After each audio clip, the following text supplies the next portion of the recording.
and get going with the meeting. I'll go ahead and turn it over to Rob Lawson, the state to kick it off. Thanks. I have a similar one. Yeah, I keep a couple in my drawer. Hey, all right. Hasn't worn off or washed them. Good afternoon, everyone. We are, thanks for joining the State Tech Committee meeting. This is what I guess you call a hybrid approach to our meeting. So we have a good representation here in the state office, and I know we have several online here. So thanks everyone for participating. This is the first time we've been able to get together in a group setting like this in over 2 years.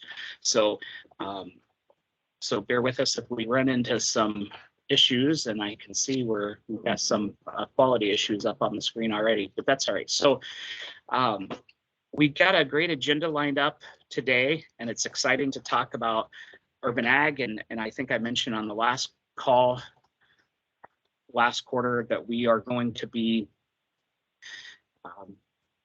kicking off a subcommittee for urban ag under the State Tech Committee. So we're going to go into detail on that today, and it's a great lineup on the agenda. So without further ado, let's just get right into it. I know that we want to go around and do introductions, and so do we want to start in person first and then go switch over to the people that called in? Okay, so with that, we're going to pass this wireless puck mic around, and if you wouldn't mind introducing yourself for those that are in person, and then we'll go to the folks that dialed in. So thanks everyone. It's great to see you virtually and in person, and we'll get started.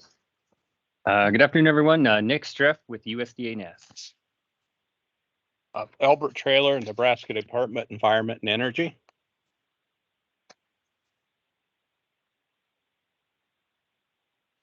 Hello, everyone. I'm John Hanson. I'm the president of Nebraska Farmers Union. Al Junkie, Executive Director, Nebraska Pork Producers Association. JC Haig, Nebraska Cattlemen. Burdette Painting with Grain Sorghum. Hi, I'm Rich Nelson. I'm the state biologist for NRCS. Kent Zimmerman, Department of Natural Resources. Jenny Prentice, Sell Pheasants Forever.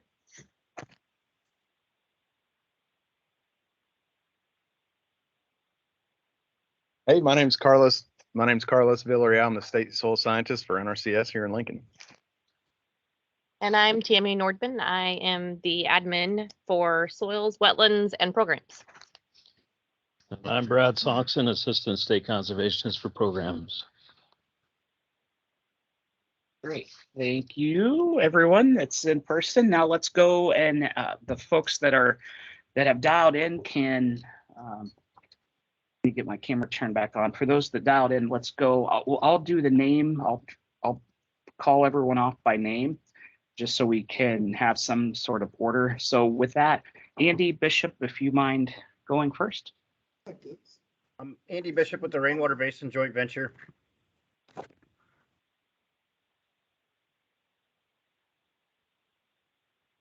Yeah, okay. Timothy? I think it's best just to leave my. Hi, I'm Tim Buskirk. I'm the district ranger for the Pine Ridge Ranger District of the Nebraska National Forest and Grasslands. I'm also our capital city coordinator for the forest in Nebraska. So that's my role on the call here today. Jeff Beglin generally sits on these for us. So thanks. Great, thanks. David? David Potter, I'm Lower Platte South, NRD. Great, thank you. Ellie? I'm Ellie Nugent. I'm a biologist with Ducks Unlimited. Great, thank you. Steve? Yeah, hi everybody. I'm Steve Fairbairn. I'm with the Fish and Wildlife Service. I am the new state coordinator for the Partners for Fish and Wildlife program. And unfortunately, I won't be able to stay with you the whole meeting, but so I'll have to drop off here in a little bit, but wanted to touch base and say hi to everybody. Great, thank you, Steve. Jana? Good afternoon, everyone. This is Janet Ingerson-Laws, and I'm a program specialist in conservation with the Farm Service Agency. Great, thank you. Kelsey. Yeah, I'm Kelsey Werman. I'm the Pheasants Forever and Quail Forever State Coordinator. Thank you. Patrick. Good afternoon, everyone. I'm Pat Lechner, Price Support Conservation Chief with the Farm Service Agency. Great, thank you. John? Hello, I'm John Mayberger, CSP Program Manager for the NRCS here in Lincoln. Levain? Hello, everybody. Levain Moore with the Conservation Specialist with the Farm Service Agency. Great, thank you. Neil? Neil Mosman with U.S. Senator Dib Fisher's office. Thank you for letting me join the meeting. Thank you. All right, Rachel. Rachel Herpel, Assistant Director of the Nebraska Water Center. Thank you, Rachel. Mary. Mary Reese with NRCS. I'm the Assistant State Conservationist here for the western part of the state. Thanks, Mary. Britt. Good afternoon, Brett Weiser, State Resource Conservationist for Nebraska NRCS. Thank you, Britt. Eric. Good afternoon, Eric Zock, Nebraska Game and Parks Commission, Ag Program Manager. Great, thank you, Eric. I believe we had, let's see, Matt Smith, I believe, joined. Do you mind introducing yourself? Yeah, absolutely. Matt Smith, I'm with Ply Lakes Joint Venture. Thank you. Great, thank you. And there's a number that dialed in, the 402-649-0275. If you wouldn't mind introducing yourself, that'd be great. Chandler Schmidt, Middle Library NRD. Great, thank you. Great, thank you. Did I, yeah, thanks. Did I miss anyone on the call? Yeah, this is Pat Lechner from the Farm Service Agency. Joining us here shortly is going to be our Nebraska State Committee for FSA. And that would be our chairperson, Roy Stoltenberg, Bill Armbruster, Paula Sue Steffen, Becky Popmasil, and Aaron LaPointe. Okay. Yeah, do you mind emailing that to us, Pat, just so we have it all documented for the minutes? You bet. The names? Okay, thank you. I appreciate that. And anyone else that we missed? Did have two. Oh, we had a few additions to the room here at the federal building, so I'll have them introduce. Yeah.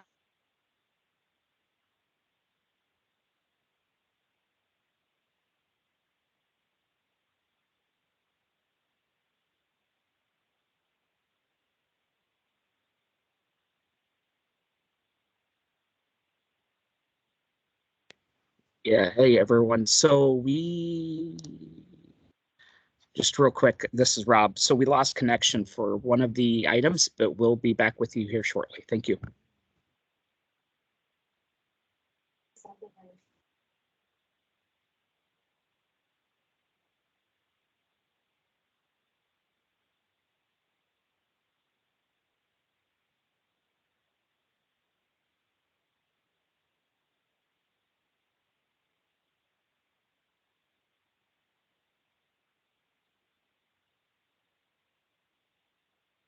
Go ahead and say. Okay. Hey, everyone. My name is Tatiana Davila. I am a hydrogeologist with NDEE, and I coordinate the source water and wellhead protection programs for the state.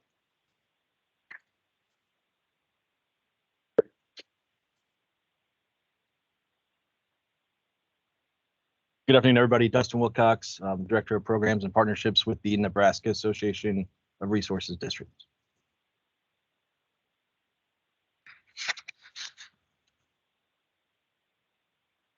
All right, great. Thanks, everyone. Thanks for doing that introduction. And with that, we'll just get right to the schedule. Brad? I believe first up, we have the FSA Upland and Migratory Bird Safe proposal, CRP sign up update, and ECP payment scenario review. Yeah, this is Eric Zock. I'm going to handle that. Tammy, do you want me to share my screen or do you want to put the slides up?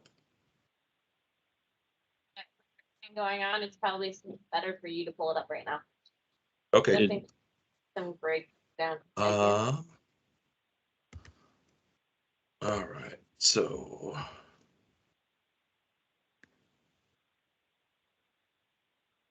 can you see my slides? Sure can. Yep. All right. Awesome. So again, my name is Eric Zock. I'm the Ag Program Manager for the Nebraska Game and Parks Commission, and we're just going to go over some of the details regarding FSA's request from headquarters for all states to submit revisions or new proposals of their SAFE projects. And like I said, I'll go over a little bit of the background in that. And the three main partners are Pheasants Forever, NRCS, and of course, Farm Service Agency on this project. And if I sound a little funny, I'm getting over head cold, so bear with me. So the State Acres for Wildlife Enhancement process, CRP Notice 966 requested, like I mentioned, new SAFE proposals and revisions of existing SAFE projects. Those proposals and revisions will need to go through this process, the State Technical Committee, for review and recommendations, and then we'll also go to the State Committee of FSA for recommended proposals to be then forwarded on to headquarters. And the deadline for doing so is June 24th. So this State Tech Committee meeting kind of lined up fairly well. So we were going to give you an update on where we're at with a couple of the SAFE proposals. Andy Bishop and we'll be talking about the migratory bird SAFE that we also have in the state a little later. So as far as the SAFE that the Game and Parks and Pheasants Forever kind of administers, we've had two in the past, the Tallgrass Prairie SAFE and the Upland Game Bird SAFE. Those both began in 2008 and were very successful. We were allocated acres and ran out of those acres a couple times and got additional allocations, but currently we have around 120,000 acres enrolled, and those are continuous practices that have the signing incentive payment and the practice incentive payments. For various reasons, those two SAFEs were discontinued when FSA moved SAFE into the general sign up in the 19 and 20 sign up year. And then we got a new administration and SAFE moved then back into continuous, but we had pulled our SAFE proposal request because being in general just didn't line up with how we were going to implement our SAFE. And so this is our opportunity to what we would call now is propose a new SAFE proposal to target prairie and upland game birds. So, you know, I mentioned the Tallgrass Prairie SAFE and the upland game bird SAFE. CRP 966 requests that any SAFE proposals that address the same resource concern, same habitat types of grasslands, forest, wetlands, and whether portions of a project's overlap, they request that those be revised and combined if needed, so that no two SAFEs, like I said, address the same resource concern and the same habitat type on the same geographic area. So that's why we're combining the two SAFEs we used to have into one, because they both they met all three of those criteria. And so this is a considered a new proposal, but we're still targeting those upland birds. So the upland wildlife habitat is priority. Our goal is to enroll 100,000 acres to maintain and improve upland game bird populations. And our 4 species are greater prairie chicken, northern bobwhite, sharp-tailed grouse, ring-necked pheasants. But these mixes are, and what's put on the ground will also be designed to benefit pollinators and other grassland birds in need of conservation. So the Upland Wildlife Safe is the title of the new proposal. And practices we plan to use, it's a fairly simple safe proposal. It's CP38E 4D wildlife habitat, and then CP38E 12, which is food plots. Again, these are continuous practices that will be eligible for SIP and PIP, and then also climate smart incentives through CRP. What sets this apart is that each of these enrollments will have hands-on planning with wildlife biologists, and they'll develop tailored conservation plans. We'll look at using multiple plantings and cover types throughout a field, depending on the field size, in order to provide winter cover, brood rearing, and that sort of thing in the vicinity of that field if it's large enough. We also want to emphasize shrub cover. Quail and other species we're targeting need that shrub cover component. It will be optional, but we're going to be emphasizing that shrub cover is evaluated, and if there's a need to do some management on those shrubs, or we could plant shrubs if that works within the goals of the landowner and what we're trying to do for the upland birds. And again, it will depend on field size, surrounding habitat. If there's shrub components within the surrounding habitat, that can count as that shrub component. And then we'll be asking landowners to potentially do additional management activities than maybe they would have to do in a general CRP contract to achieve that structural and vegetative diversity, and managing those fields as well may take an extra practice or two just to maintain those diverse grasslands. So the project area, this is a amalgamation of the previous 2 upland bird centric safes. The area in blue is going to be the proposed project area. As you can see, the Omaha metro area has been removed from the project area. The Sandhills is also removed because of lack of the opportunity to put CRP on the ground there. And then the Ringwater Basin has been also removed.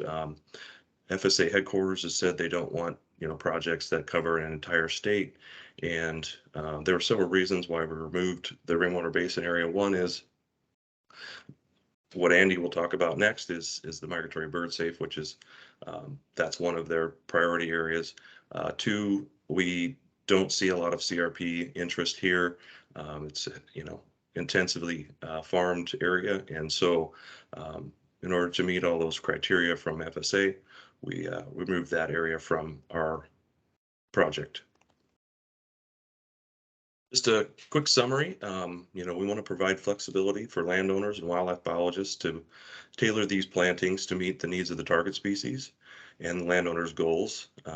Our original goal is 100,000 acres enrolled in this project, and I will mention that there are no allocations like there have been in the past. It will be this is just our beginning goal. If we are successful, we could potentially go above that. And using National Pheasant Conservation Plan models, if we were to enroll 100,000 acres, it's potential we could produce about 28,000 additional pheasants per year. Over 10 years, that would be about 280,000 additional pheasants.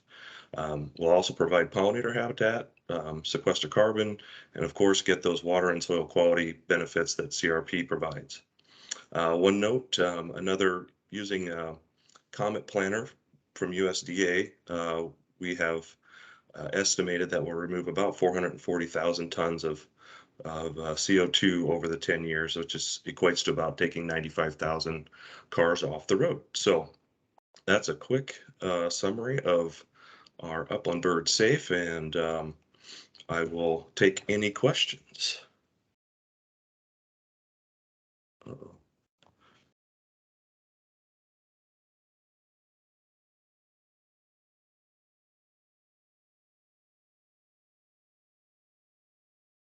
Okay, any questions for Eric? Anybody in the room? We can get the mic to you if you need to.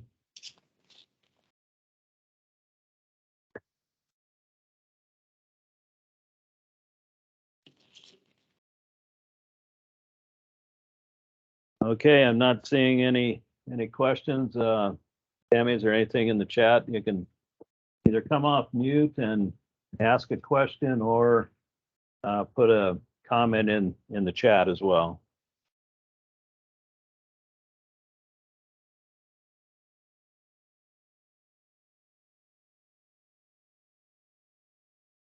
Not seeing any, Eric.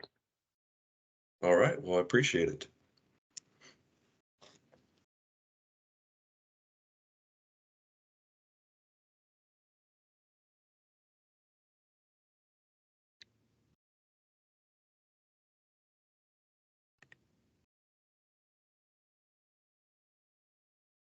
Did that go ahead and share, Brad?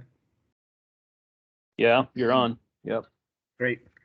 Well, thank you for the opportunity. This is a presentation much like Eric's on another proposal that we're putting together for focused on playa wetlands.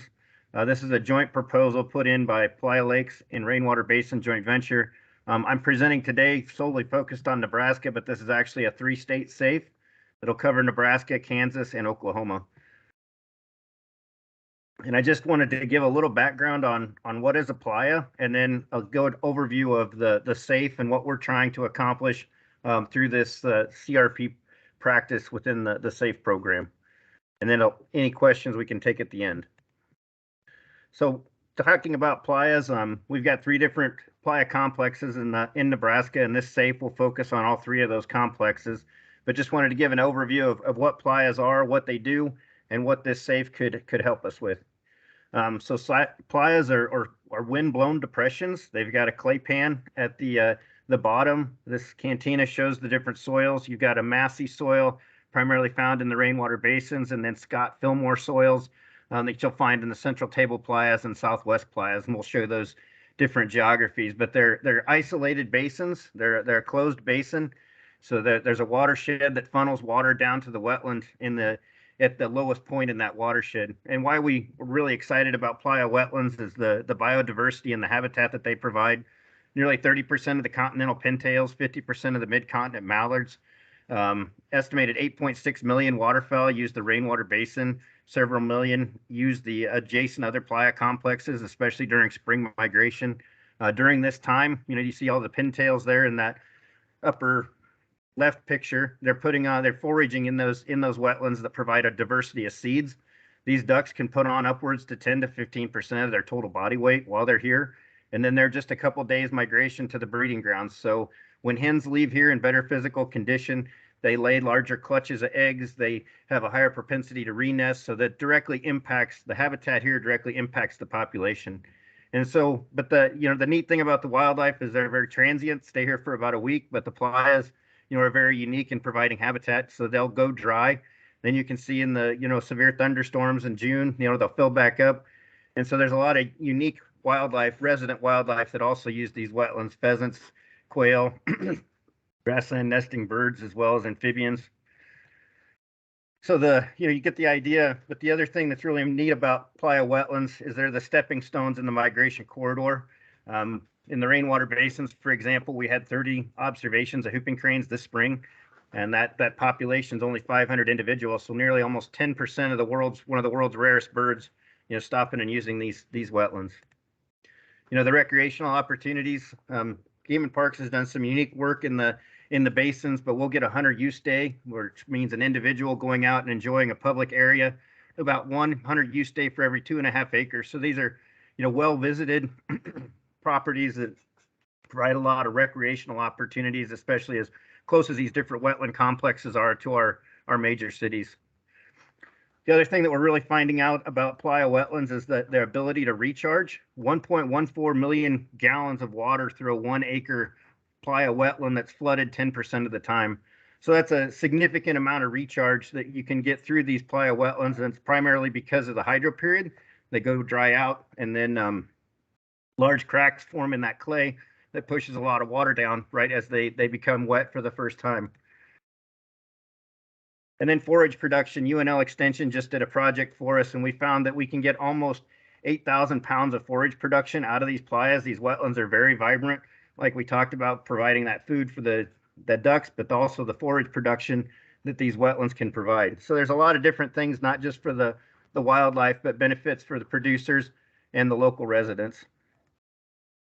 Background, we started this SAPE in 2014. And this is a new proposal as requested by headquarters. So we'd like the opportunity to put some different changes in that we've learned from these last 3 signups. So we'll highlight those those changes here in the next couple slides. Like I talked about, the 3 different areas that we're focused in is the rainwater basin, which is that south central area from Gosper to Butler County, the central table playas, which you can see is the area around Custer County, and then the southwest playas in that Perkins to Kimball County area. So each one of these, the counties overlap the complexes, what we call wetland complexes.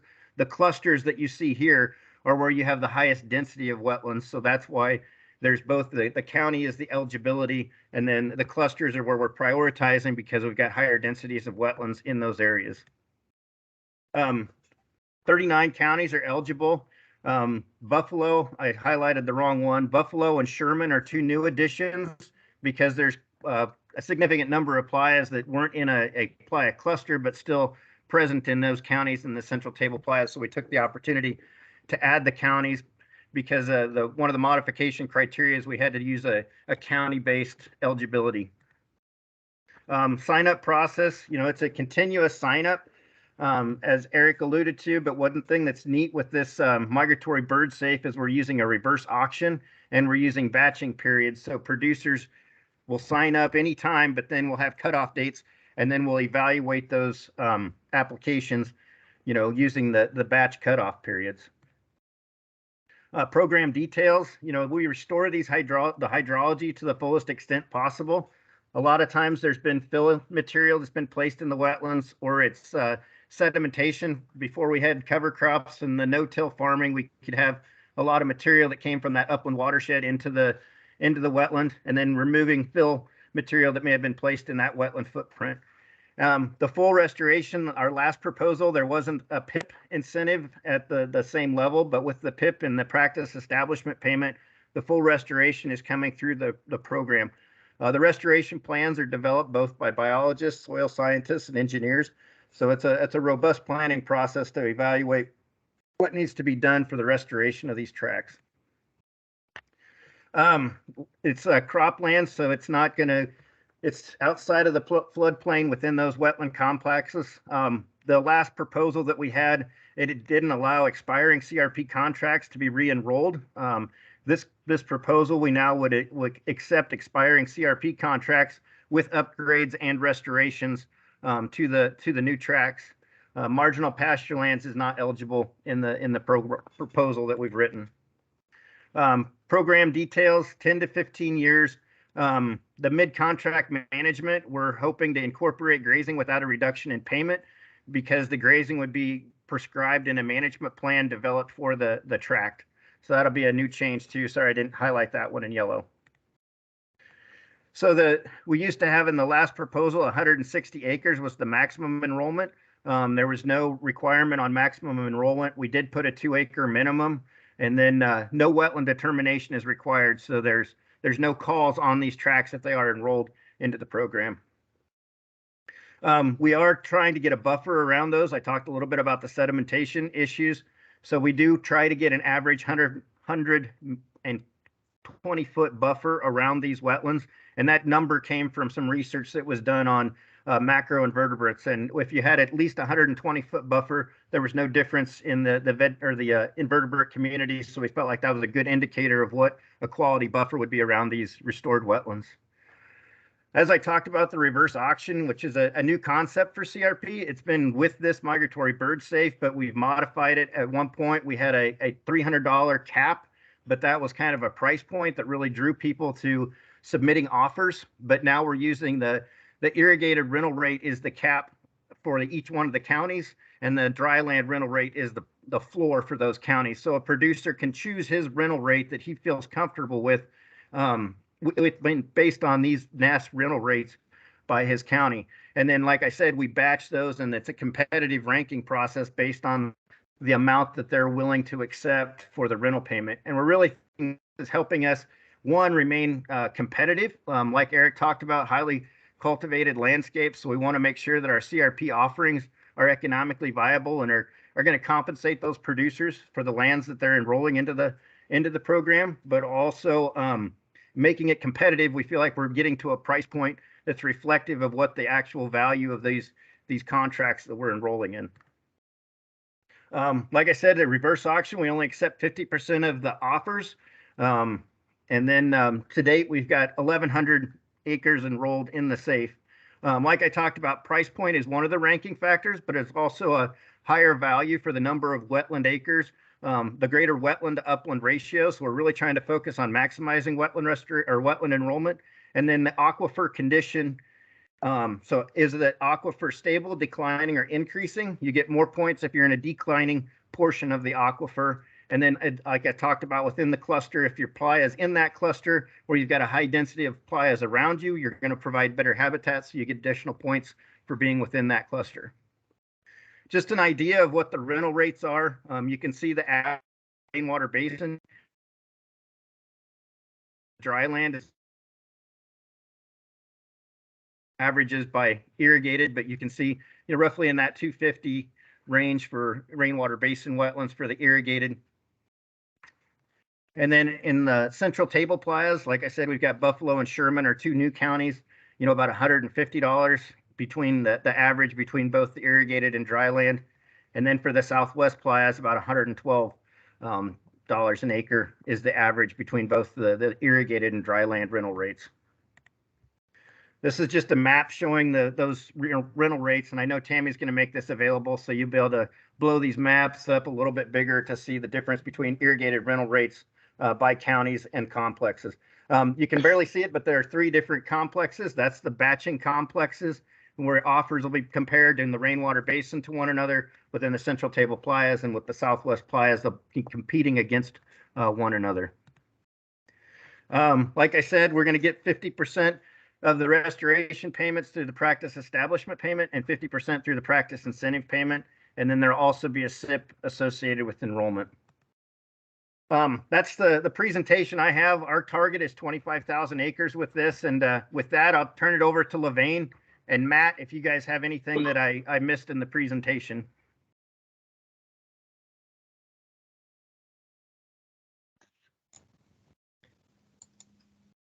No, that covered it well, Andy. I would just add, Andy mentioned at the top that we are expanding this into Oklahoma. That'll be the first time for Oklahoma, and we're excited about expanding this whole project into another state. There's a lot of playas in the Panhandle in Oklahoma, and they're excited about having that start up in Oklahoma here soon.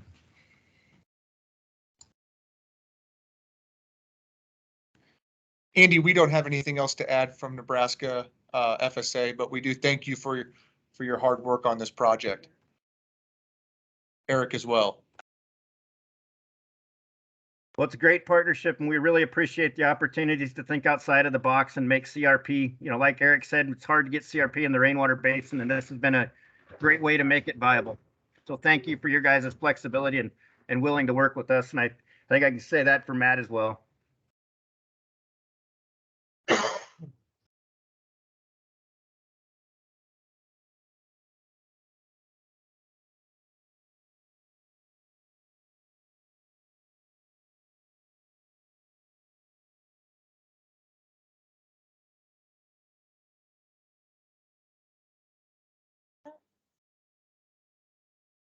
Still on? Right. Good afternoon, everyone, and thanks, Eric and Andy. I don't know if there's any questions for Andy before we move on to FSA's portion. I don't want to break into his time if anybody had questions on migratory bird safe before we jump into kind of just a safe update on what's going on CRP, SAFE, and ECP. Any questions from the audience? In-person audience? Okay. Not seeing any here. And Tammy, do we have any in the chat? Don't believe so. I don't see any in the chat as well. Okay, I think it's all yours, Jana. Alrighty, thank you. Again, good afternoon, everyone. I'm Janet Ingerson-Laws, Conservation Program Specialist at the FSA State Office. I want to confirm if everybody could see my screen here, my PowerPoint, before I get going. Yeah, if you could put it in presentation mode, that would be great. Yep. It's slow.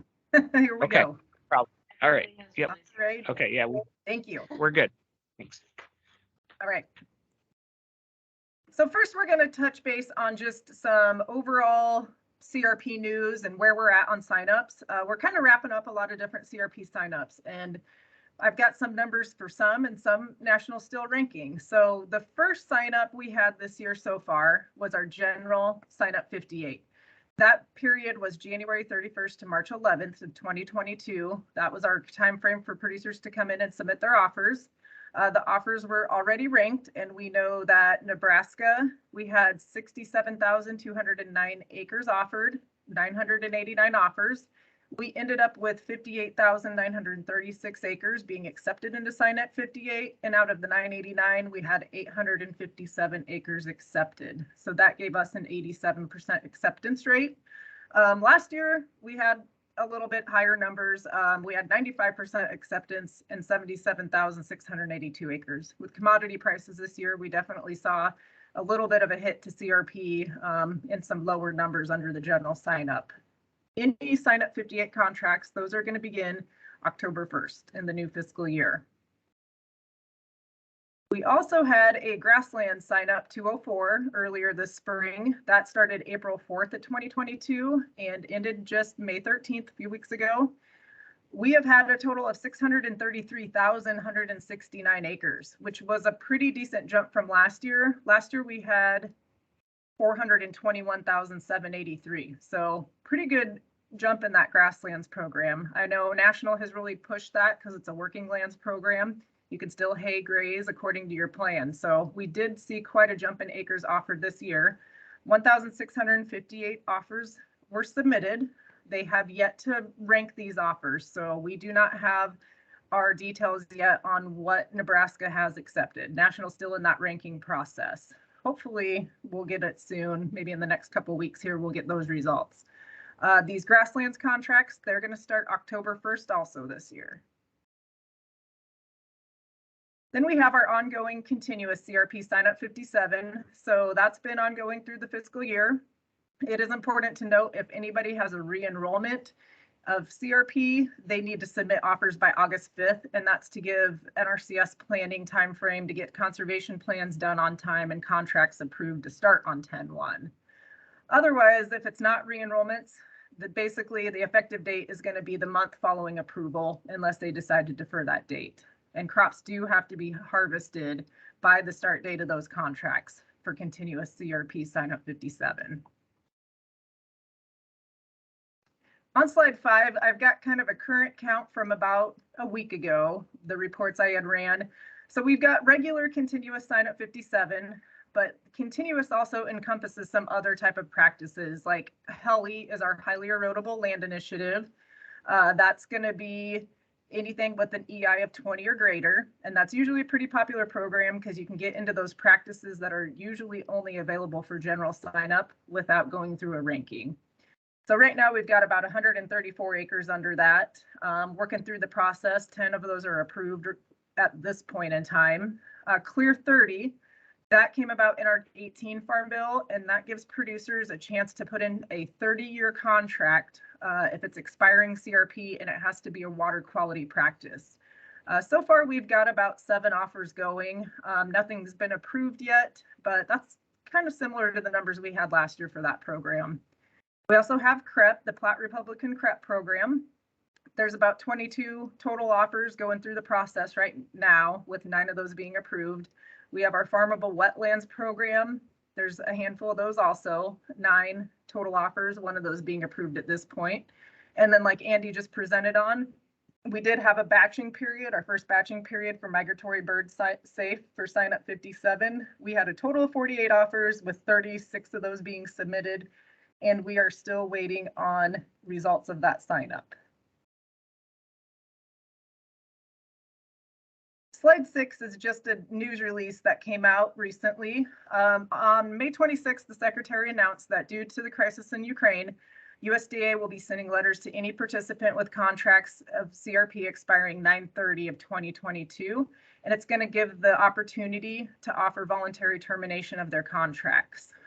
Full or partial terminations will be allowed on these contracts, and the producer's still going to get their full annual rental payment in the fall. But it's important to know, if a producer applies for this voluntary termination, they cannot begin that early land prep until nesting season is ended. And in Nebraska, our nesting season is May 1st through July 15th. So once a producer has applied for this, they're not going to be able to actually go through with the early land prep action until July 16th, once nesting season is over. So all refunds are waived on a voluntary termination under this policy, and no liquidated damages would apply. National's not going to send letters out, though, to those participants that already have an accepted Sign Up 58 offer, or if they have a Grasslands offer or any approved continuous contract offered already. All right, slide number 8. We had Andy and Eric already get us a SAFE overview. So slide number 9, Emergency Conservation Program. We have seen with the drought this year, we've had a few wildfires. Mostly in the month of April is when we've seen the wildfires so far.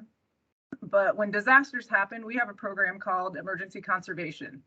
ECP is a cost share program that provides emergency funding and tech assistance to farmers and ranchers to rehabilitate any farmland damaged by natural disasters. But it does not compensate for damage to non-farmland or buildings, but assists with restoring the productive ag capacity to that damaged land by the disaster. And we're bringing to State Tech some updates on Emergency Conservation Program. ECP had a pretty big overhaul about last summer into fall. They developed a task force to work on how to make this program an easier program to implement across the board. So last September 16th, a new policy was published in Revision 7, and it provided some updated guidance and procedure for actually implementing ECP payment scenarios. And the policy in this handbook is now recommending we review these ECP payment scenarios and descriptions of the ECP practices with State Technical Committee. And if there's any suggested changes, we can submit those up to the National Program Manager for review and consideration. So under ECP on slide 11 is a list of the type of practices that producers normally can apply for. EC1 is our debris removal. EC2 would be grading, shaping, releveling. EC3 is replacing or repairing permanent fences. EC4 would be restoring conservation structures and other installations. EC6 would be any drought emergency measures. EC7 is kind of a broad, just other emergency conservation measure practice. And EC8 would be the field windbreaks and farmstead shelter belts. Slide 12 is just an overview of why did we move to payment scenarios. Basically, payment scenarios are going to streamline program implementation, reduce opportunity for improper payments. It's a huge reduction in county office workload. When they did kind of a study, I think they said it typically spent 3 to 8 hours on an application processing through payment. And now with payment scenarios, they're hoping to streamline that workload into 45 minutes. It's going to improve, hopefully, the timeliness of payment processing and get payments out the door faster to those producers that need it. It's also going to maintain consistency in payment rates across different states and counties. So when National decided to do this, they decided to break the states down into different regions. There's 15 total regions, and Nebraska is going to be in that Northern Plains region. So Nebraska, Kansas, and the Dakotas will all be using the same regional payment scenario rate when it comes to ECP. On slide 14, we're going to touch base and review some of these payment scenarios and descriptions. So like I said, EC1 is our debris removal. It matches and coincides with a lot of NRCS tech codes and field office tech guides. That's where a lot of this information has come from and where the task force worked to get it. Our rates are coming down from the national office, and we will have to review them on a yearly basis, but they will be a regional rate for Nebraska included in the Northern Great Plains region. So under EC1, I won't go through these all, but debris removal can be trees, fence, light scattered debris, sand debris removed off of different various 12 to 30 inches or more than 30 inches. EC3 is the other tech code I'm going to review. With wildfires, these are what we're seeing the most. I didn't go into every single technical code or practice just because that would be too time consuming. But we wanted to touch base on kind of what we see with wildfires. So EC3 is replacing or repairing those permanent fences. And available scenarios for that are listed here: multi-strand barb or smooth wire, multi-strand barbed or smooth wire difficult terrain, woven wire, and electric. And when fencing is built, it's important to note when you're applying for ECP that fencing, if it's being replaced, it does have to go back to NRCS standards and specs. Almost everything in an ECP does have to go back to an NRCS standard and spec. Slide number 17 is an overview of what our descriptions look like. Very similar to the field office technical guide that NRCS uses, where it's going to give you your practice and a description of that scenario and a before and after situation. And it'll break down under cost details what type of equipment and labor, mobilization, etc. is typically needed to put this scenario in. So the key word on these, it's going to always generate based on the typical payment cost to implement that practice. Same with fence. Here's the example of our scenario descriptions with fence. It's going to give the description and the before and after situation. And then it's going to show what it takes to put that specific type of fence in. In this case, it's a multi-strand barb smooth wire. They're saying the average cost should be $219 per linear foot. And slide 20 is breaking it down into what it took to get that accomplished. The current counties that we have approved for ECP are Gosper and Furnace. Gosper and Furnace both had an April 7th wildfire, and then Furnace had another fire occur on April 22nd of this year. Frontier, that same fire hit into Red Willow Frontier on April 22nd, and Perkins County also had a separate fire April 22nd. Thurston County also has applied for a March 30th and an April 23rd wildfire. I was going to bring up, and it should be attached, I know I sent to Tammy yesterday, these payment scenarios and kind of what the rates are for them.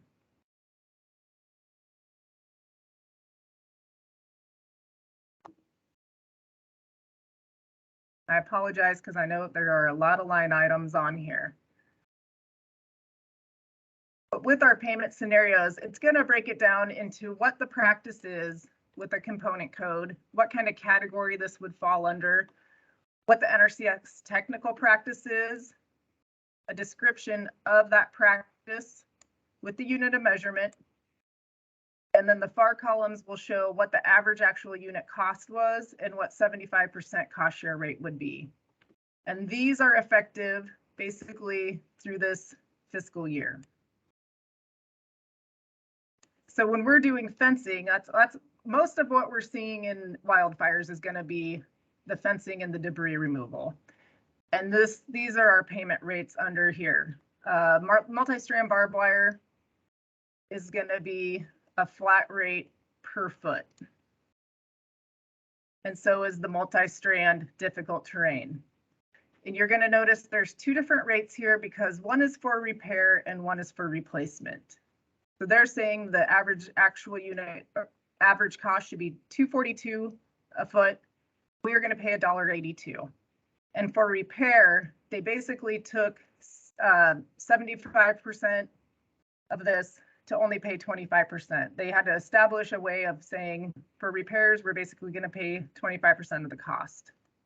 And that's why you're going to see two line items under the fencing. Same with the woven wire electric for fence. And then our most other method payment we're going to be using is the obstruction removal, EC1 debris removal, is that removal and disposable of fence. Average actual unit cost of $1.19. We're going to be paying 89 cents for each linear foot for removing and disposing of that old fence. Are there any questions about the payment scenarios on ECP or CRP?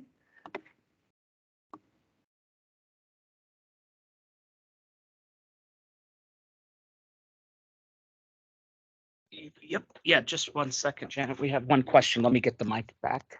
Okay.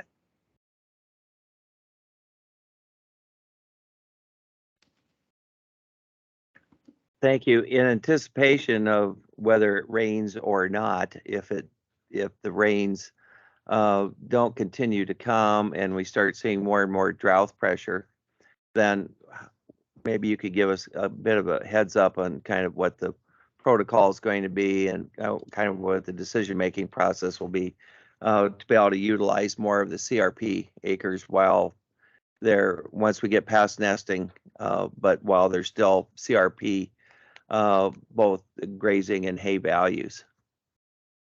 Okay.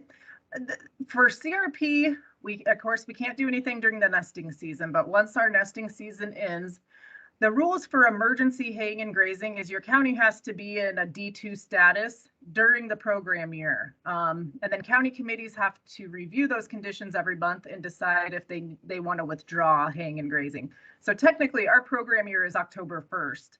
So we're in program year 2022, which started October 1st of 2021. And so our CRP policy is going to look at that drought monitor.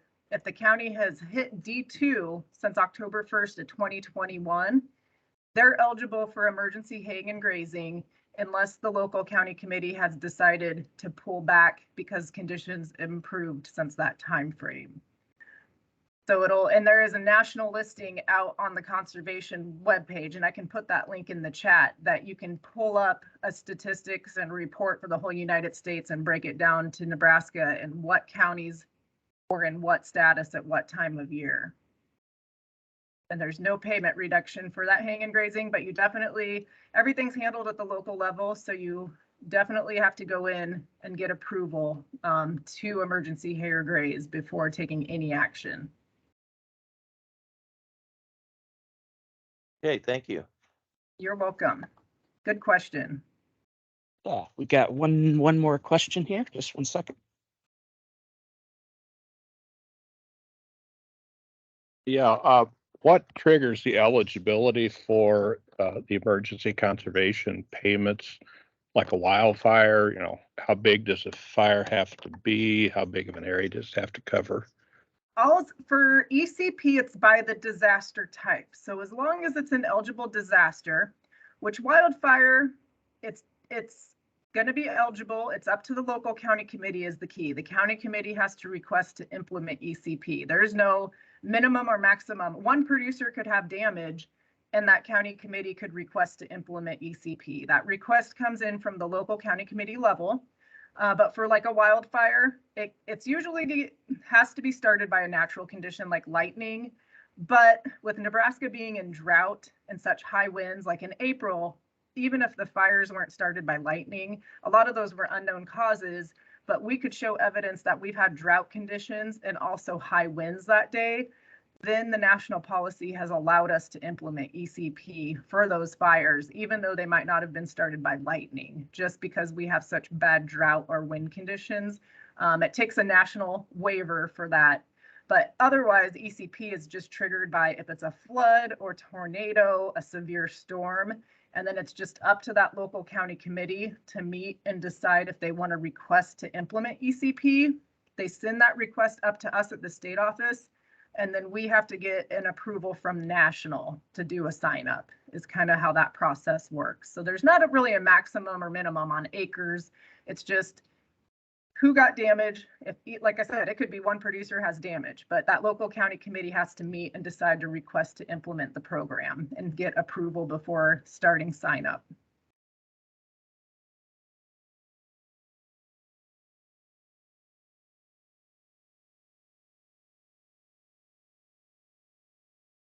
Can you hear us all right?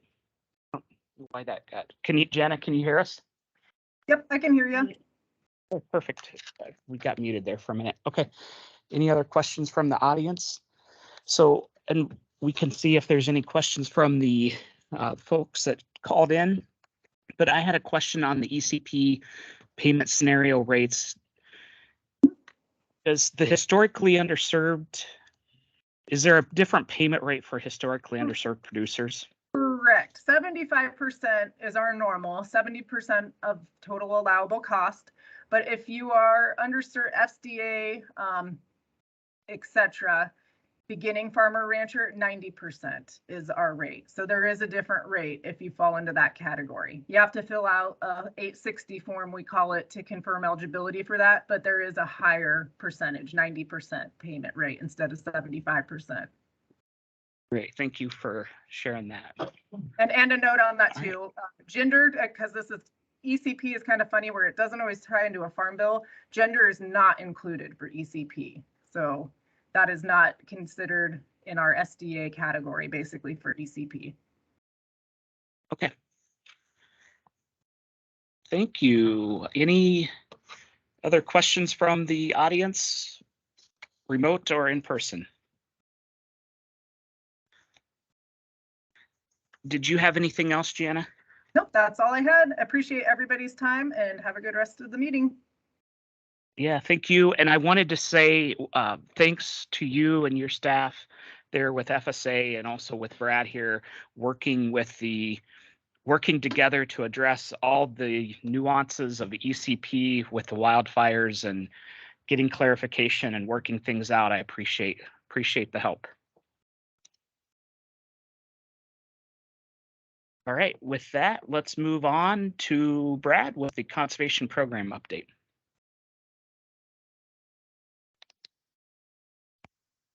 Okay, thanks, Rob. We'll get queued up here in just a second.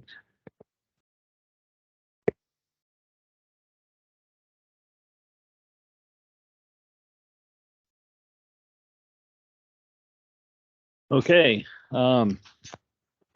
hopefully everybody can hear me. I'll have my back to some of you, but we'll try to make this work the best we can.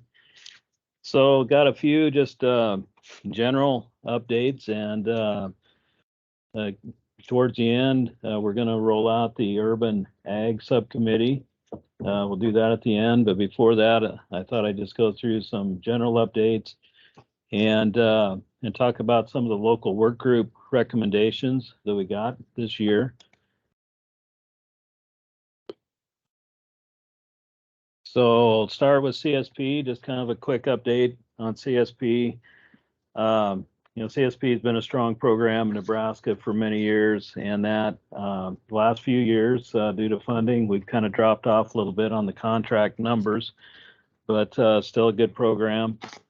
So currently it's over 1,700 contracts on CSP, over 4 million acres enrolled in CRP, and about $119 million of obligations.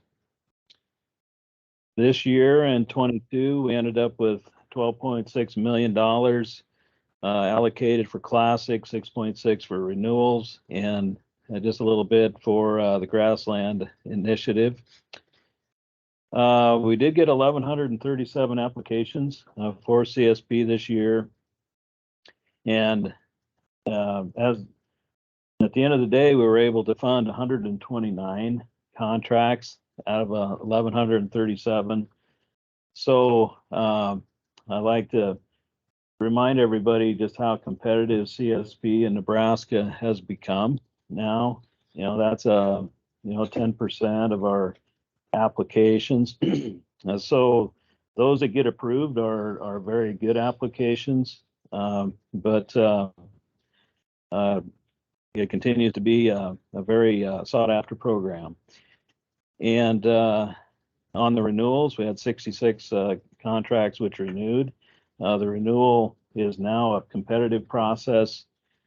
And so even though they apply, it's not a guarantee. Grassland Conservation Contract 14. So again, had 129 contracts that were pre-approved. Those are being worked on currently to take them to contract status. We have until about the middle of July to get those contracts obligated. And they're pretty well distributed across the state this year. And we also have a CSP renewal sign up. The deadline for that was April 15th. And a little over half of those who are eligible actually applied to renew. So there's 265 applications. And again, probably about 20% of those will actually get approved. So one of the reasons for the distribution of the contracts across 51 counties this year was as a reminder, we went to 23 fund pools, similar to EQIP. So every one of the NRDs or local work groups gets an allocation of funds, and those applications are now ranked within each one of the NRDs, similar to what EQIP is. Previous years, we had 6 fund pools so there were multiple NRDs which had to compete together. So based on just this year, it really was effective to get the funds distributed out across the state. A quick update on our easement programs. For 2022, we got 18 applications for wetland reserve easements on 2,800 acres. We had 2 applications on the REP area on the rainwater basin on 138 acres. And we had 1 ag land easement application up by Upper Niobrara Weight, up by Shadron. So the funds that we have to work with this year, WRE 2.1 million, REP 4 and 566,000 for the ale. We also get funding just for maintenance and monitoring and maintenance and management of these easements. So with that amount of funding, we were able to move forward with 3 wetland reserve easements on 412 acres, $1.5 million estimated acquisition cost and about 370,000 estimated restoration costs. So again, our applications far exceed what we're able to fund, but all of these applications are very high quality applications. Of the 2 REP applications, we're able to fund 1 on 77 acres. And we continue to work on our floodplain easements dating back to the 2019 floods. So currently we're down to just 7. A lot of those backed out after considering the program, and then they were able to actually get some of those acres restored and cropped. They just either canceled or dropped out. And so now we're down to 7, and we're currently getting surveys and getting those enrolled. Moving forward with the 1 ale application, like I mentioned, it's up by Shadron. We just completed field visit and did the due diligence on that. And so it looks like that's moving forward. And again, it's a very, very good site. Just a reminder that applications are on a year-round basis. Last year we had an early October application cutoff date for easements, and We haven't made a final decision. We're still looking for some input on application cutoff dates, but I think we're looking at a mid-October application cutoff date again for ASEP, and that'll be for wetland reserve easements, REP and ALE. The same application cutoff date seems to work well. And last year was the first year we used appraisals for the valuation of the easement on all of our applications. Before that, we had a GARC rate, a geographic area rate cap, which we used, but it's due to the small number of applications that we're getting, and it's a little more accurate to use the appraisals. We're just going to go with appraisals again in FY23 for the acquisition costs. So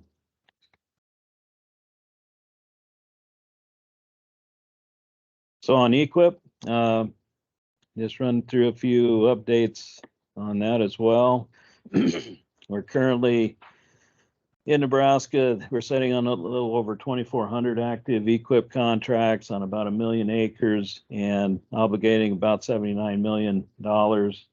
And that number will increase. The field offices are currently working on obligating EQIP contracts. We're shooting for about a July 1st cutoff to have all of our obligations completed for EQIP. And so obviously every year some EQIP contracts expire, they get completed, and then we replace them. And so between 2,400 and 2,600 EQIP contracts is about what we have on a yearly basis here in Nebraska. So I'll give you a little update with all the talk about the inflation and increase in prices. There was a lot of pressure to get more, to increase the payments on some of those practices that we have out there. So NRCS went through a process where they analyzed all of the practices across the country and had a break point of how much it would have had to increase through inflation. And after all of that, they narrowed it down to just certain practices which the producer would be eligible to get an increased payment if they have a current contract. So in Nebraska, there's 2, 4, 6, there's about 7 practices which were determined that if they were installed any of calendar year 21, and it was just recently extended through December 31st of 22. If anyone installs any one of these practices, they will get an increased payment rate. And there's a process to determine how much that is, depending on the practice, depending on the year it was contracted. There's a lot of factors, but so the field offices, they go through and they'll do a modification on those contracts to add that payment to what the producer gets. And so the producer doesn't have to do anything additional, but if they install these practices, then they'll just get an increased payment rate. So livestock pipelines are a big one here in the state. They'll get an increased percentage. So, it's between 10 to 12% increase over what we were getting. Irrigation pipelines are another big practice for the state. So, whether that continues into next year, I guess we'll see how that goes. So just, I know this is hard to read, but again, hopefully you can get a copy of the PowerPoint and you can look this over. But here's what we've done since 2014 as far as where we've obligated the funds in Nebraska. So cover crops has been a big deal here in the state since 2014. These are the top 25 practices by obligation. So it goes from the cover crops, over 23 million have been put into cover crops since the 2014 Farm Bill, and on down the list. So you can see the livestock pipelines are right up there at the top, and those are going to get the carp as well. So that's as far as obligations. And then here's the top 25 practices as far as count.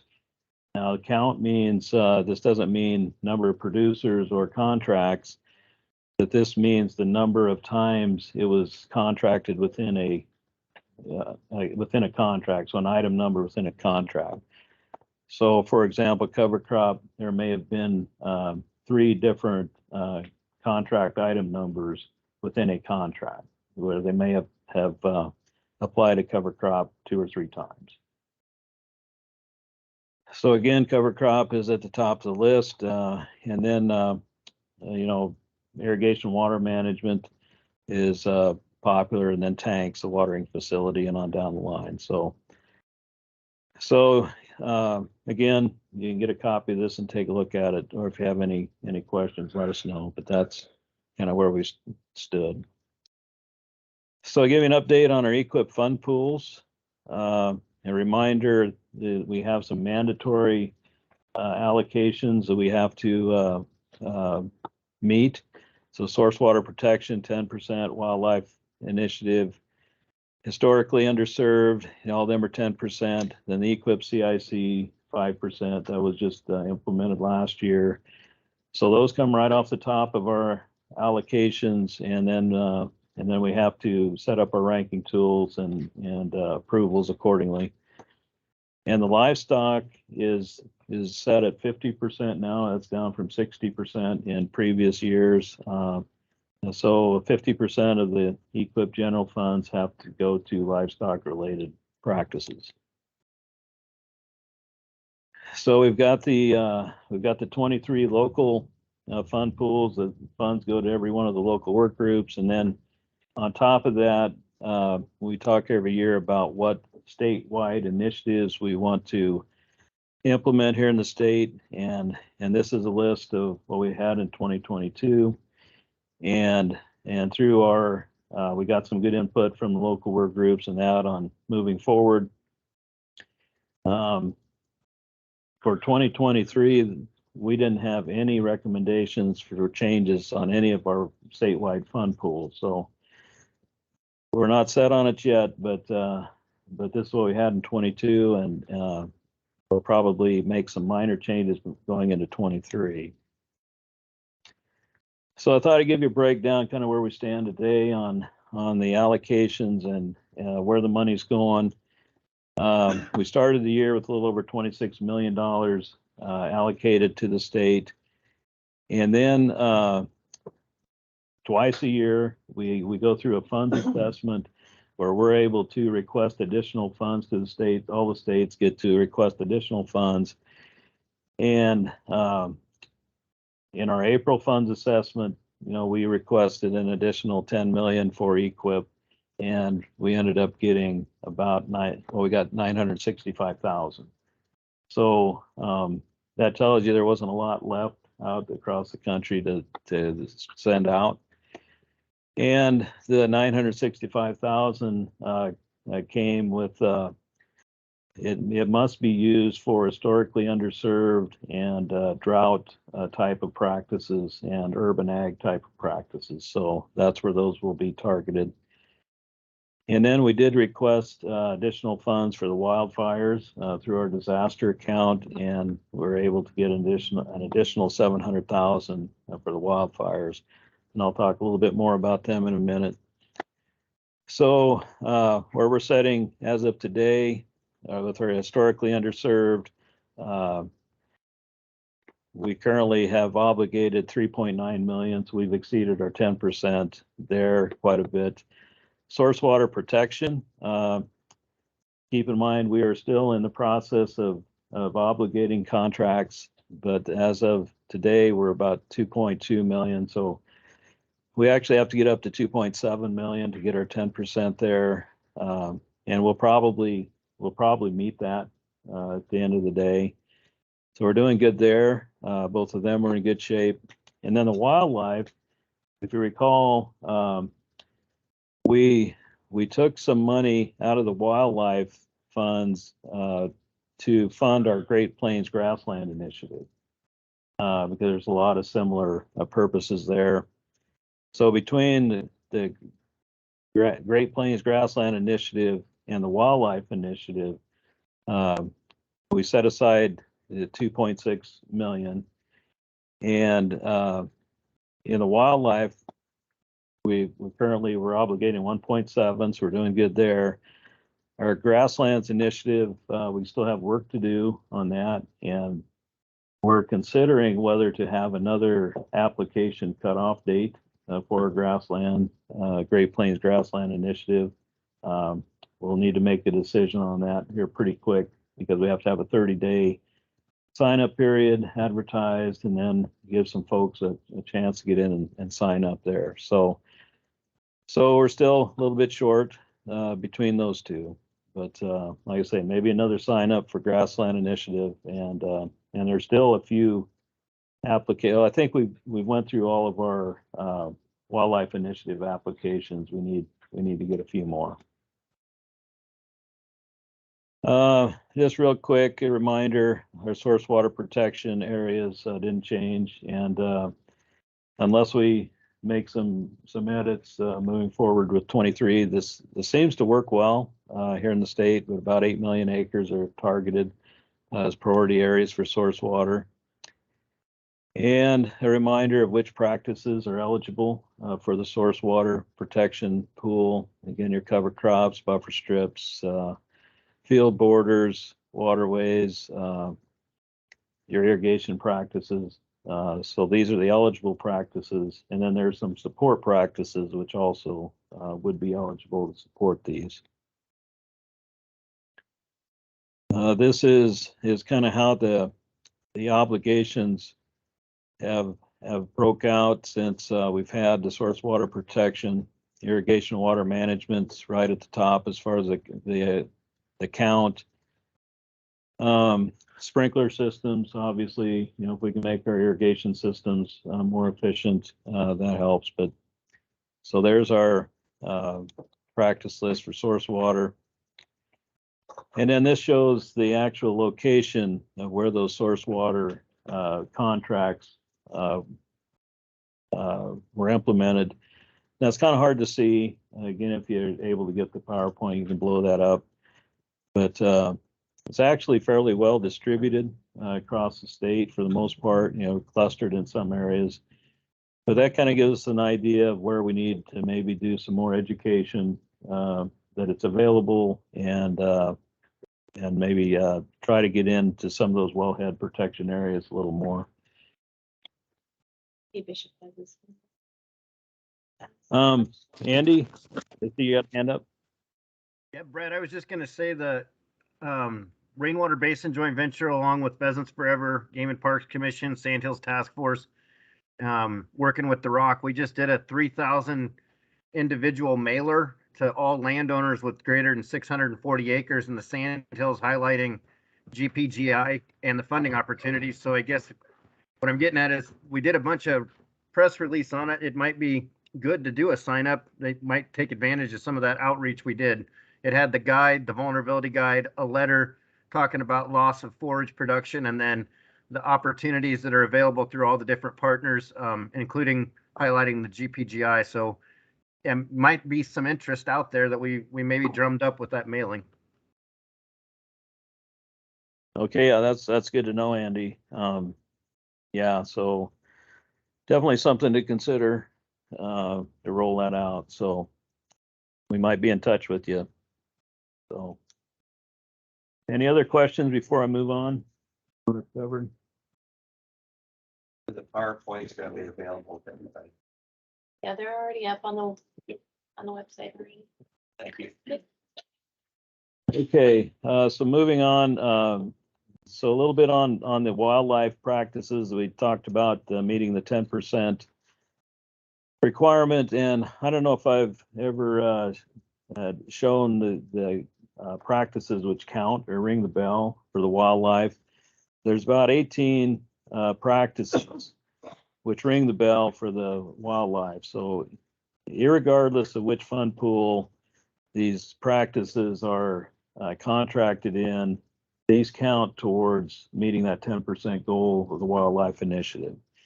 In addition, any priority areas that we establish in the state, all of the practices within those priority areas, if it's designated as a wildlife initiative, then those funds count towards our 10%. So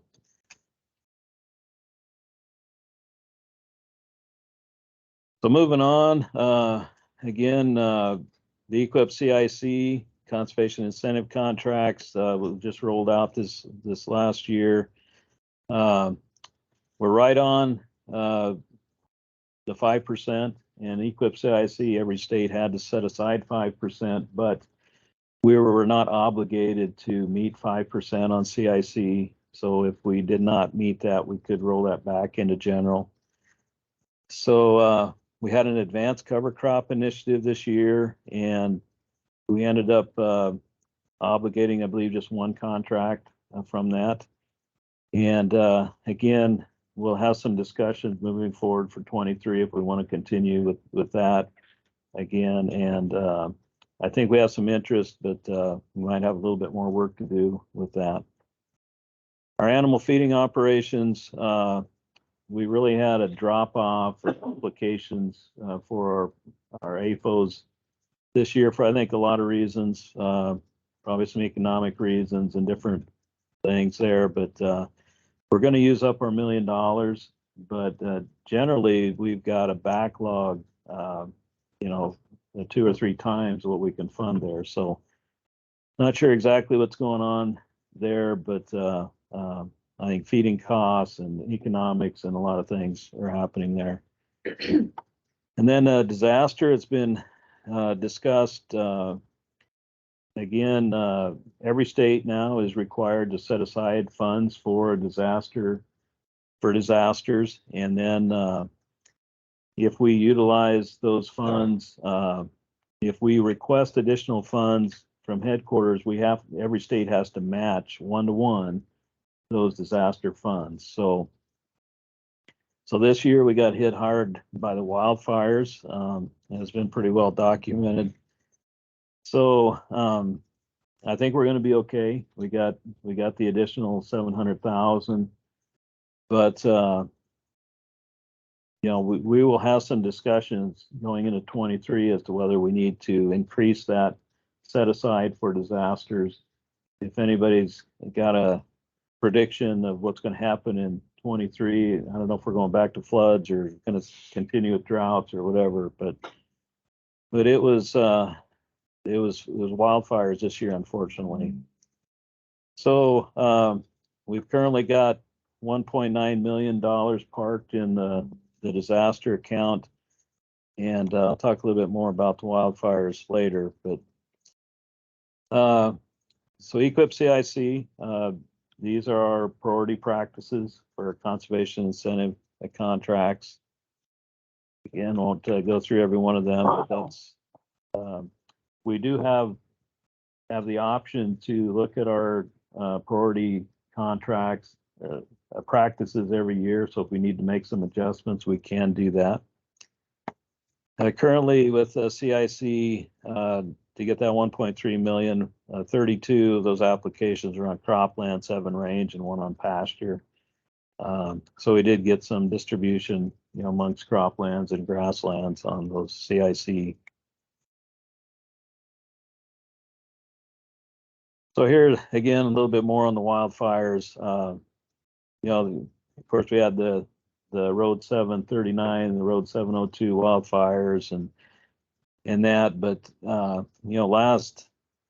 last summer and fall, we had a lot of wildfires out in the Panhandle, and then they just seemed to spread across the state. But there was no part of the state which was spared, from the wildfires last year. So we did offer some wildfire assistance with this. And so last summer and fall, we had an initiative for the Panhandle Fires, and Morrill, Scottsbluff, Banner counties had the wildfires out there, and we just offered a pretty minimal list of practices, just to prescribe grazing and cover crops, just get some cover back on those cropland fields. And you get the prescribed grazing was the deferred grazing to get the livestock off of those pastures so that they can recover. So we ended up with 14 contracts, a little over $500,000, which came out of our disaster fund right away last fall. Then the Road 739 fire, we went out with a sign up for that right away, and we set aside $700,000 for that fire, and we're still in the process of assessing and going through some of the contracting work on those. But we have it set clear through June 30th to come in and give us an application. So we have what we call batching periods. We have a sign up, an application cut off, then we rank and approve, and we'll do that 3 times clear through June 30th. So still don't know what we're going to get for interest, but we had 18 applications so far. And then when the Road 702 fire happened, about the same time, there were several other major fires in the state. So we decided to just open up a sign up for the entire state and go out with the same application cutoff. So any producer which was affected by a wildfire that affected their cropland or grasslands can come in and apply for deferred grazing or cover crops. And so we're still in the process of taking those applications and getting them assessed, and we'll see where we end up with that. On the conservation activity plans, we set aside funds for this, and this is where we provide funding for a producer who can hire a technical service provider to do a plan for them. And in Nebraska, popular nutrient management plans, CNMP plans, and burn plan is where we get the most interest here in the state. And we have just announced another application cutoff for conservation activity plans, and I think the news release on that should go out any day now. And so I think we have a July application cutoff for that. And then the Sandhills Working Lands for Wildlife project has been a very successful project, and that is one of the wildlife initiatives that count towards our 10% across the state. We've been putting $100,000 into that for several years, and we've exceeded it every year. In fact, as of now, we've got doubled that amount. And high tunnels is another practice which is gaining popularity in the state, and it's going to fit well into what we'll talk about here in a minute with the urban ag situation. It can be a very useful and popular practice. So put 100,000 in that this year, and we've already exceeded that amount, and there are still applications that are being assessed. Then a little bit in organic, we set money aside for our tribal lands, and we're making some efforts to get the word out there, work with the tribes. We've got an outreach coordinator now that's doing great work, contacting the tribes, so it's there, and we just need to make that more successful. And then energy, the deal with the energy is again, we need to have more technical service providers who can do energy assessments on farmsteads. And so we have work to do there. They get some more interest. NWQI, National Water Quality Initiative. It's kind of the quick breakdown. I'll talk more about this a little bit later as well. Currently have 3 implementation projects, and the Brazil is our most active. NWQI, a lot of good work going on up there. At 751,000 for Brazil, we're at about 700,000. I think we've funded every application we've had so far up there. And the Big Sandy and Turkey Creek, we got a lot of work to do. Just not getting the producer interest in those 2.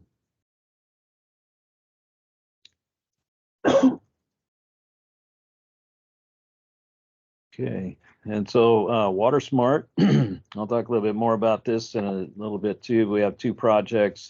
This is a joint program between NRCS and the Bureau of Reclamation. We have 2 active projects on that, Middle Republican, Upper Republican, and we're still currently in the process of obligating contracts. We don't know what the final numbers will be there yet. And then we have the Forest Service project with Joint Chiefs, and I believe this is the last year of that project. And so just a little bit more on the Water Smart. Again, as I mentioned, it's with NRCS and the Bureau of Reclamation. But the Bureau, they take applications every year for their different projects. And when one of the Bureau projects gets approved in the state, then it becomes eligible for EQIP funding. And so in addition to the project in the Upper Republican and the Middle Republican, just recently it was announced that the Lower Republican was approved for a project, and there's so they're going to get $2 million through that agreement with the Bureau of Reclamation, and it's for installing real-time telemetry equipment on over 1,000 irrigation wells. So if you want more information on how that works, I put the website link up there so you can take a look. And so it's kind of a cool project, and we're already working with the Lower Republican to see if they want to apply for an EQIP Water Smart initiative. And those applications are due by July 15th.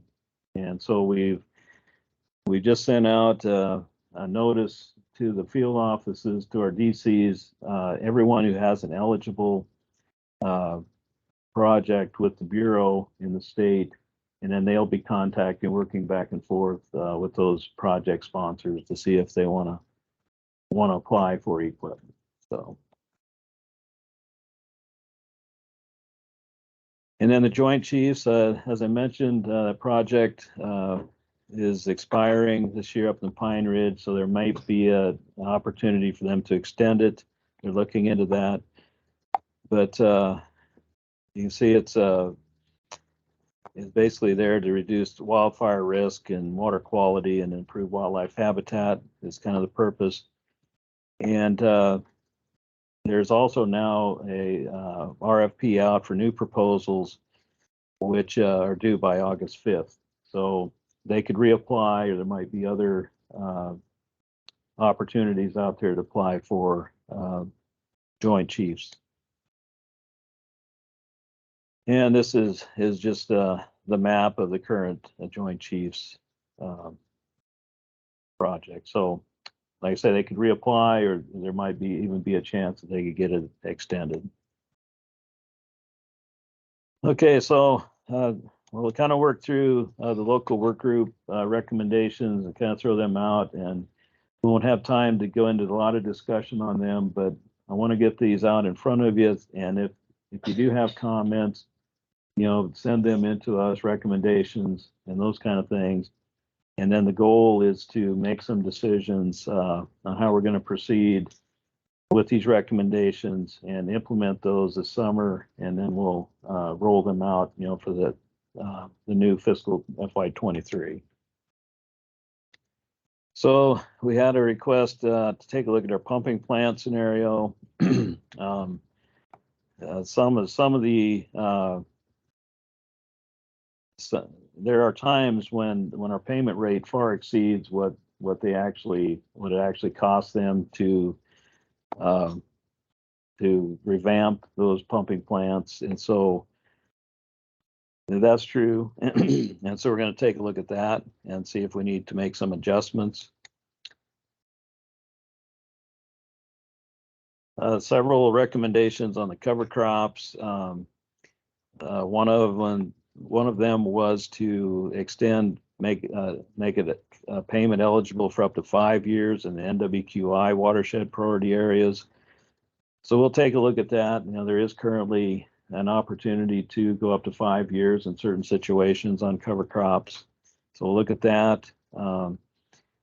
There was a request to look at a 5-year payment when adopting 100% no-till system along with it. There's a scenario in Minnesota that we'll look at and see if that might be a possibility. One a new scenario for cover crops for a little higher payment if they're using a high boy seeder for cover crops, a little more efficient on placing the seed and a recommended payment rate. And so we'll be reviewing that request. Request on watering facilities. There's a situation where you have a storage tank on a water facility, which some are above ground and some are in ground. And so there was some talk that our payment rates didn't really match whether it was underground or above ground. They've already taken a look at that, and I guess the recommendation now is that it does not warrant a separate scenario, but we may just have to further define what it covers and those kind of things. So we'll be looking at that. Livestock shelter structure came in again, and a little background on that is about 3 years ago, we decided to start paying on the livestock shelter structure as an alternative for folks who wanted to use red cedars for windbreaks. And so this would be an alternative for them. But the problem, excuse me, I'm taking a drink, so.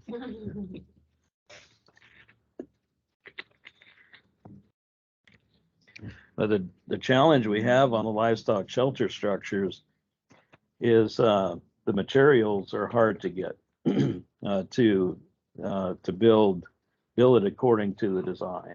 And so local work group asked us to take another look at that to see if there's some alternatives with the materials or if there's some adjustments which can be made. So we're looking at that, and that's under consideration. There's a new practice. It's an 810 practice. It's an annual forage. So we'll be looking at adding that. I haven't looked at it myself, but they were thinking it might have a place in EQIP CIC. So we'll look at that. It might be a soil health type of practice, grazing practice. So critical area planting. Again, wanted to increase the payment rate for broadcast seeding on that.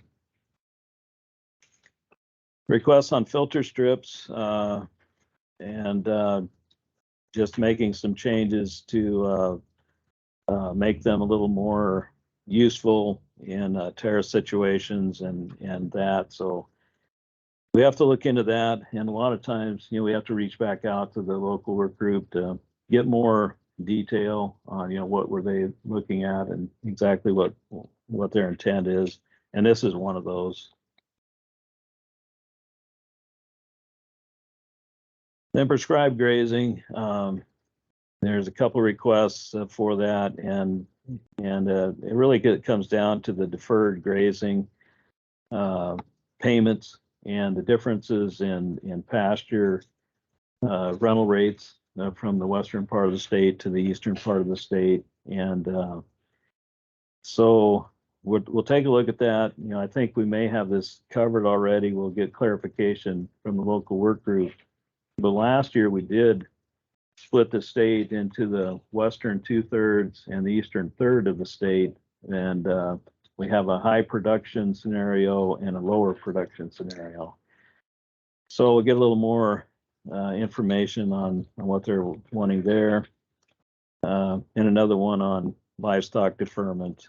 I think the two are pretty well related, but that's the issue is, you know, our payment rate just is not enough to let people use that as an option to move their cattle off and let the pasture recover or any of that. So we'll take a look.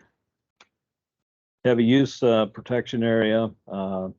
There's this diamond grid, interlocking grid, which has been used in some states, that you can put around tanks in that, which has been pretty effective. And we haven't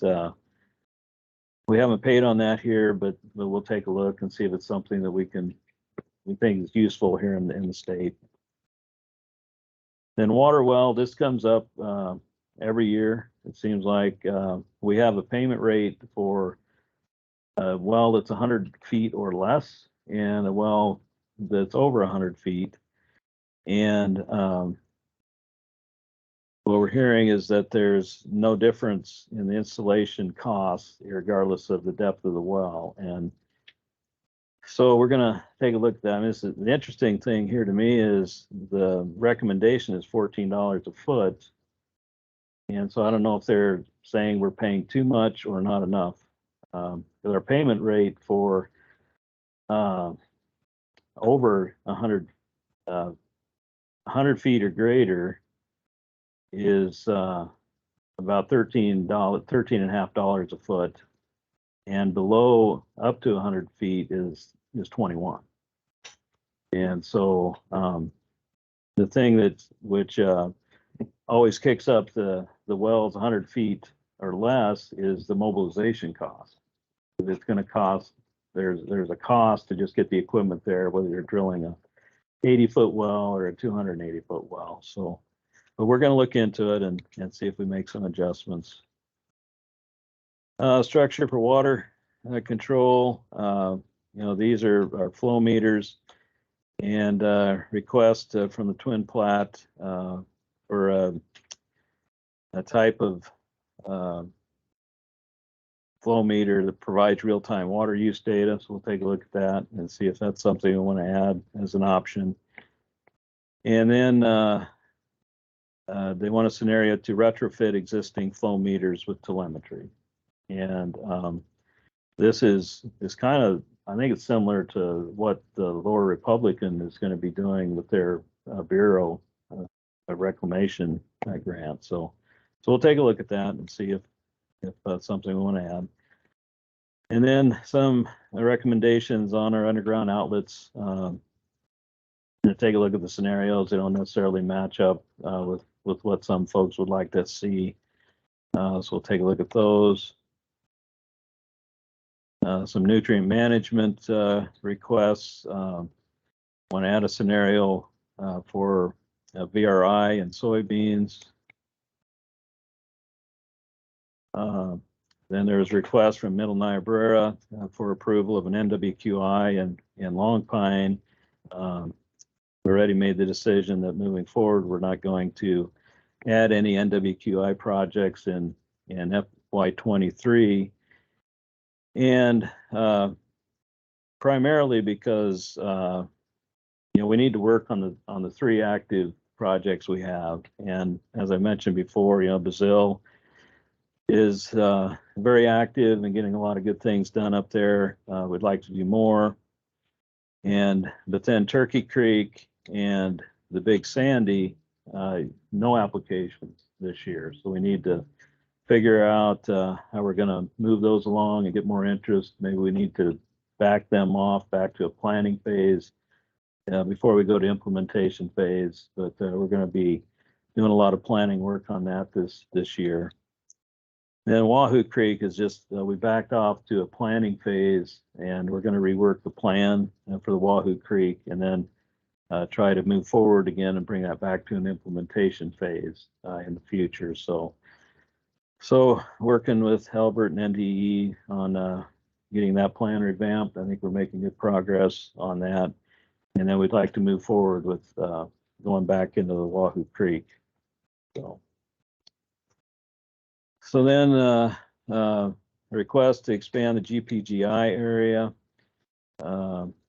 There's an area up in Holt County which is left out of the priority area. So there's some discussion. It makes sense maybe to combine that. And so we'll look at making some boundary adjustments there.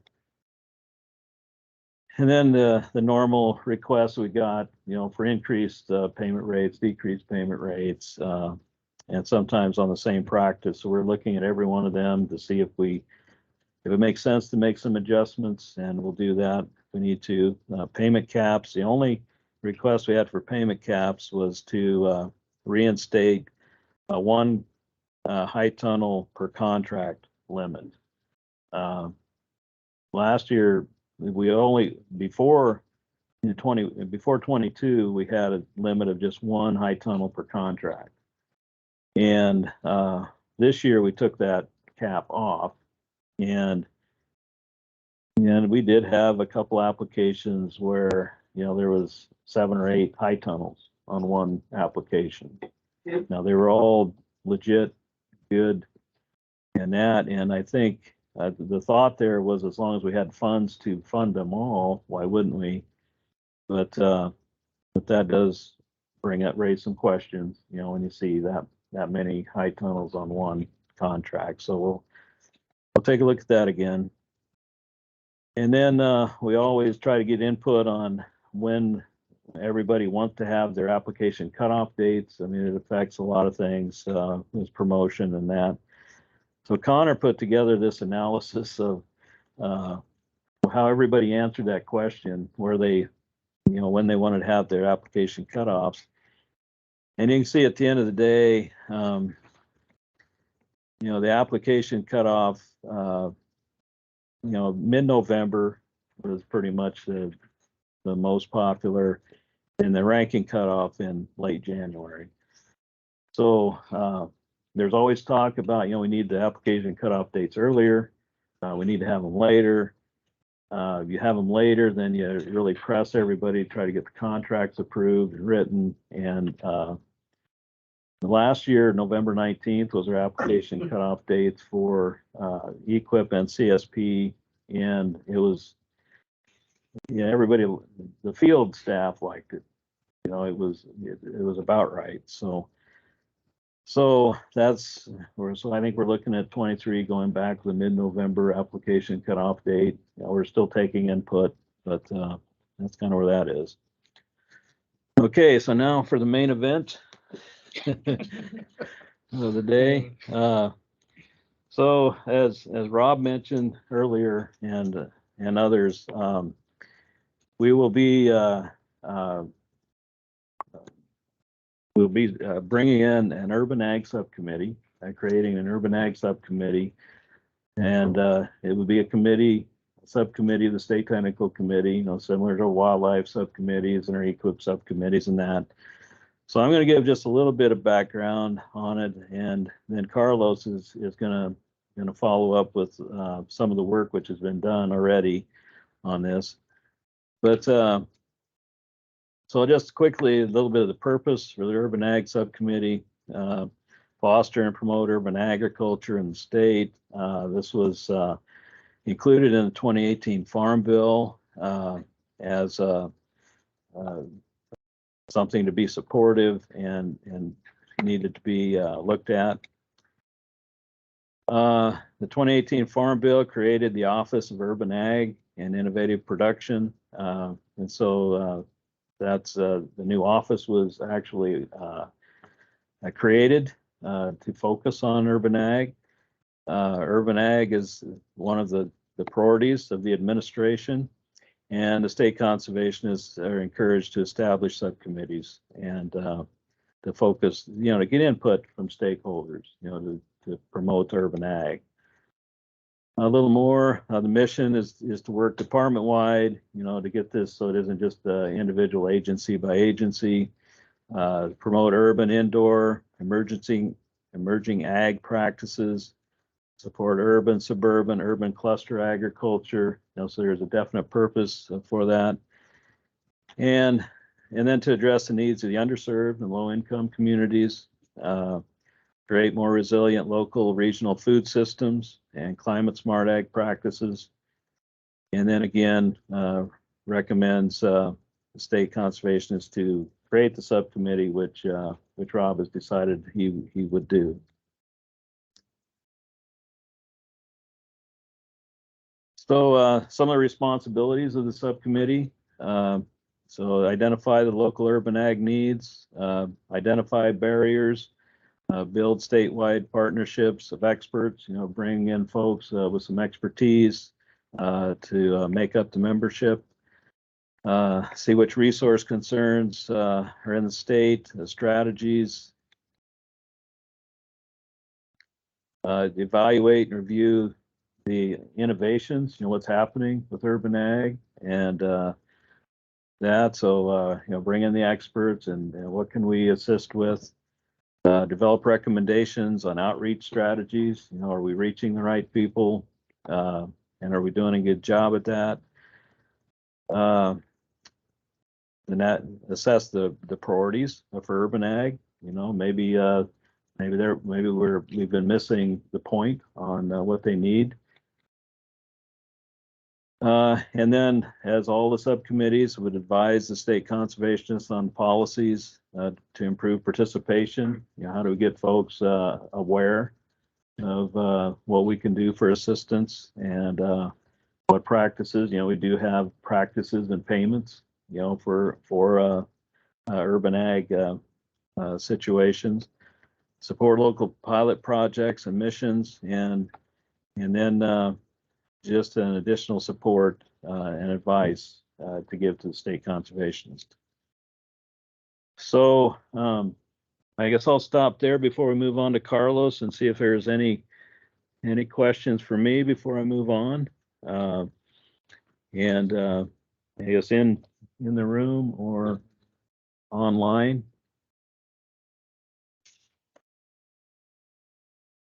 Is there anything in the chat?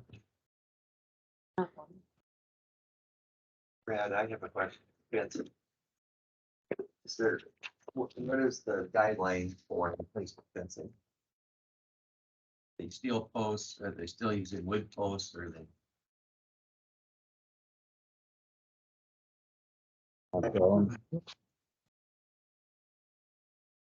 Yeah, you're good. Yeah, okay, I'm sorry. The question was, what's the requirements for replacement fencing? And it kind of depends. It has to meet NRCS specifications. I assume you're talking about the ECP. It has to meet NRCS specifications, so there's different types of fence. The boundary fence, the cross fences, and so wood posts are an option. Sometimes it doesn't have to be solid wood posts, but we'd have to take a look at the specs, and those are pretty well defined on that. So I don't know if that really answers your question or not, John, but yeah, I was just wondering whether they were, because of the wildfires, whether they were going to still allow wood fencing, Oh, I got you. First, so many steel posts, then wood posts and steel posts, or what? Whether they're changed at all. Yeah, I really can't answer that, John. We would have to have specs, approved, and I believe there's some options there. But I'd have to get back to you. Okay. On that, John. Thanks. Okay, any other questions? Brad, yeah, one question, I guess. Yeah. What's the process or the timeline for those local work group recommendations? Communicating those back out to the local work groups. Does that occur at the next local work group meeting, or is that like, is there a summary put together that's sent out, or how's that process work? Yeah, so in case everybody didn't hear that, the question was, what's the timeline to get answers back to the local work groups on what their recommendations were? And so we're working on them now. We're trying to get the input from everybody. And our goal is to have decisions on this by midsummer. And then we will respond individually to every one of the local work groups on what the decision was on the recommendations that they provided. And then have final decisions. And then we'll cover those at the September State Technical Committee meeting. But the goal is to have the letters and responses back to the local work groups this summer. Thank you. So, yeah. Okay. I'll turn it over to Carlos. Well, I don't know whether to stand or sit down. Whichever you would prefer. I'm gonna be very spoiled if I can sit down and give a presentation, so. Who's PowerPoint? Who's running that? Okay, I think you can probably hear me standing up, right? Okay. Okay, like Brad mentioned, we spent a lot of time this last year putting together a strategic plan for urban ag. I'll go into the why and everything, but I wanted to start off a little bit of. No, but good point. Tammy's just used to sharing on you. Let's try again. Can you see it now? I can see it. Of course, because it's up there. Okay. Before we get started, I'll just tell you a little bit about my background. So I'm originally from San Antonio, Texas. My parents are the first generation off the farm kids. So my dad was in Vietnam and my mom was in college, and they decided to stay in San Antonio. And so I'm first generation removed from the farm. So I take a lot of pride in being kind of a hybrid of on-farm and off-farm kid. But so I've always had a passion for urban ag because of that. Maybe I'm really not sure, but when I was asked to do this or to lead this committee, I was excited and energized and motivated. And by the end of it, I'm very proud of the product we made. So I'm glad to share it with you today. So again, we'll talk about the purpose. Brad touched on it a little bit of why we came together to form a strategic plan, talk about how we did that, and a couple of definitions for you, and then we'll go through the strategic plan together, if that's okay. All right, so Brad did a really elegant job of describing the reason why this is a priority for us. As he said in the 2018 Farm Bill, they came together and they formed the Office of Urban Ag and Innovation Production. And then more recently in the 2022 to 2026 strategic plan for the USDA Strategic Goal 2 mentions urban ag and ensuring America's ag system is equitable, resilient, and prosperous. At a more local level for NRCS agency, more recently in 2022, they've described urban ag as an agency priority for expanding the conservation tools and support the unique needs of urban agriculture. So then that came down to the state level where we decided to make a permanent subcommittee for the State Technical Advisory Committee. And we realized that we had a lot of questions that we needed to answer before we took that step. So that's where we're at this time. Thanks, Tammy. Mm-hmm. The Central Region, the Central Regional NRCS offices sent a survey to all the central states from Texas up to North Dakota, asking about urban agriculture. I'm going to share those results with you. The first question was, how is your state serving your urban ag customers? And we have anything from existing staff to hiring new staff to facilitate the urban ag activities, agreements, partners, strategy still being developed, and then other. So you can see that it's all over the board. And then also those people that are providing assistance, are they properly trained and equipped? And the answer was no, predominantly. So the first problem is we've got people from all over providing assistance to our customers, and they're not trained for the most part. That might be an egregious assumption, but bear with me.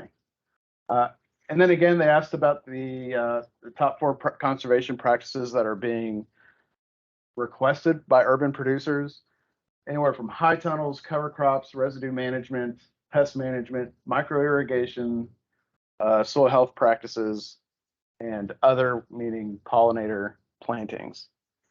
And then lastly, are there obstacles in planting these above conservation practices? And the answer is yes. So if we put that all together, we've got a bunch of random people helping our urban customers who aren't trained with a variety of conservation practices that they don't know how to implement. So we've got a problem.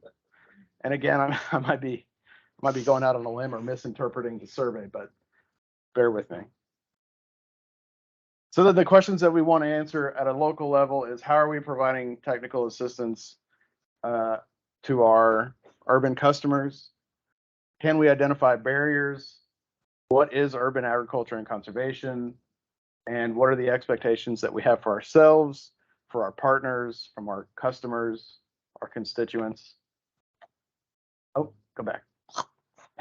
This is a group of soil scientists describing a soil right here where our new Kellogg NRCS built or USDA building. What's the official name? Kellogg. The Kellogg. Our new building. Our new building, the Kellogg building. Okay, well, we'll just call it the Kellogg building. That's where it's going to be. Just right down the road over here, we were invited to do some soils work, and now there's going to be a museum with a monolith, and so this is us collecting that information. Okay, go ahead. So I put together a timeline. We've identified a need to get together. In October 21, we formed a committee to write a strategic plan. We have geographical representation across the state, from western Nebraska to eastern Nebraska, from Ainsworth to Omaha. We have technical representation from engineers, biologists, conservationists, agronomists, program specialists. November to January 22, we hosted 4 planning sessions. And January 22 to March 22 is when we showed it to leadership, had everything approved. In April 22, when Rob got here, the first thing we did was ask him to approve our strategic plan. So hopefully he read it before he approved it, but we'll leave that up to him. So the next steps: present to the State Technical Advisory Committee and partners, and develop an annual business plan. Now that we have this holistic plan, what are some of the things that we need to implement immediately? And this is a garden area.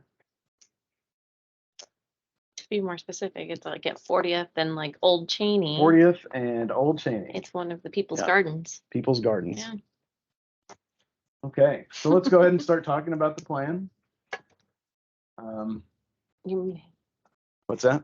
So yeah, we came together, and the first meeting, everybody introduced themselves, and we said, okay, what are the must-haves? What do we need to? What does this plan need to include? And this is what we came up with: inclusion. So it needs to be, and I'll share with you what our mission statement is shortly, but we wanted to include everybody, from micro gardeners to large urban farms. We wanted to make sure that the plan encompasses all of our customers.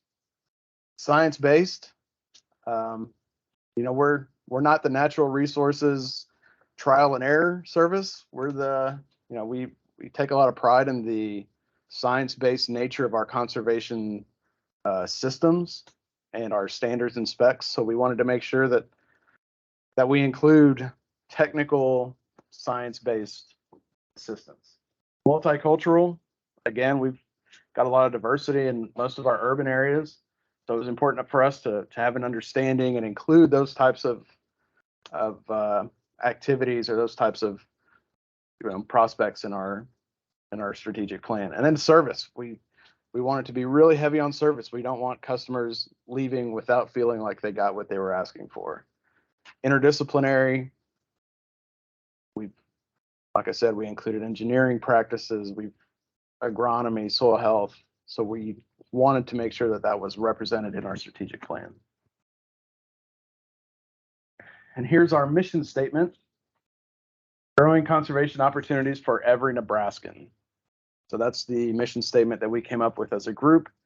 In our opinion, this represents all of the must-haves that we mentioned in the first slide, but really making sure that we can identify a conservation opportunity and we can make those opportunities available to our urban customers.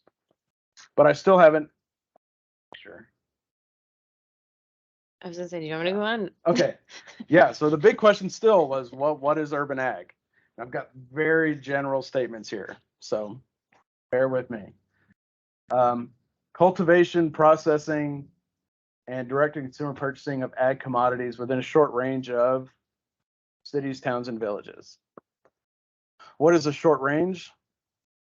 Yeah, that's anybody's guess. We had a national webinar, and even nationally, we refused to define what urban means. So in our opinion, we took the liberties of defining it ourselves, and the purpose of us, or the definition that we came up with, was this, and then also addressing food shortages, food deserts, low access and low income populations or areas, towns, cities. And we have a lot of those, surprisingly, food deserts in the state. Production methods will vary from micro to large scale operations. So, we've got opportunities to apply conservation at a 700 square foot garden, all the way up to, larger farms next to the airport, just as an example. So the opportunities are there. We just have to be able to identify them and make sure they fit within our ideas here. We wanted to make sure that we include conservation not only for agriculture, but also conservation for other activities within an urban area, application of management systems to address resource concerns within an urban setting. That could be at the watershed level. It could be at the baseball diamond level, the park. We really didn't want to limit ourselves to a production size when it comes to just conservation. So the 5 key elements to our strategic plan, and we're going to go quickly through these 5. First one's partnerships, cooperation, inclusion. We want to recruit an internal group of NRCS staff to lead the urban conservation campaign. So we're going to have a sounding board to leadership on some of a few of the decisions that we have to make as a state regarding conservation practices, scenarios, payment scenarios, practice standards, and then also an external team of subject matter experts to help us guide, that science-based technology. Support innovation and demonstration projects that expand our capacity to deliver and improve urban conservation. So that makes, that puts a lot of decision-making on Rob's part, on the state conservationists and the leadership team, to support urban ag through agreements, demonstration agreements, in my opinion, putting our money where our mouth is and really investing in this type of research and this type of service for our customers. Recognizing monitoring methods and measuring success in urban ag. As Brad goes through his PowerPoint slides, you can see how we're quantifying our impact on the landscape with acres and dollar amounts. But in urban ag, you can imagine that 7 acres may not sound very impressive, but 7 acres on, X amount of people maybe have a pretty good impact, or within a watershed. So, so we have to be imaginative and innovative on how we measure success in urban areas. So the next PowerPoint that Brad gives might be, you might see a weird slide about 7 acres of VQuip and how big of a success that was. I always do not jumping jacks. What was it? Summer salts, whatever. Whenever he shows the equip CIC slide, because that's very heavy on soil health practices, and to me that's a big win for the state. So stay tuned. But Brad, don't disappoint. Next slide, or next PowerPoint's going to be good. The next key element was technical assistance. How do we provide technical assistance? You saw in the survey results from the central region that technical assistance is coming from all sorts of different people and different ways. So we want to make sure that we, as a state, understand what an urban resource concern is. What are the planning criterias? And I'll get an example of that shortly. But just make sure everybody is able to recognize, assess, and plan for a resource concern. I say it all the time that resource concerns are our love language. So if we're able to identify resource concerns, regardless of the size of the tract or whether it's a backyard or a city park or an urban garden, local community, what is it? What'd you say? Community? The community Garden? crops? What's the garden? Oh, People's garden. Yeah. So being able to, eliminate that bias from anything and just looking for resource concerns and being able to identify that.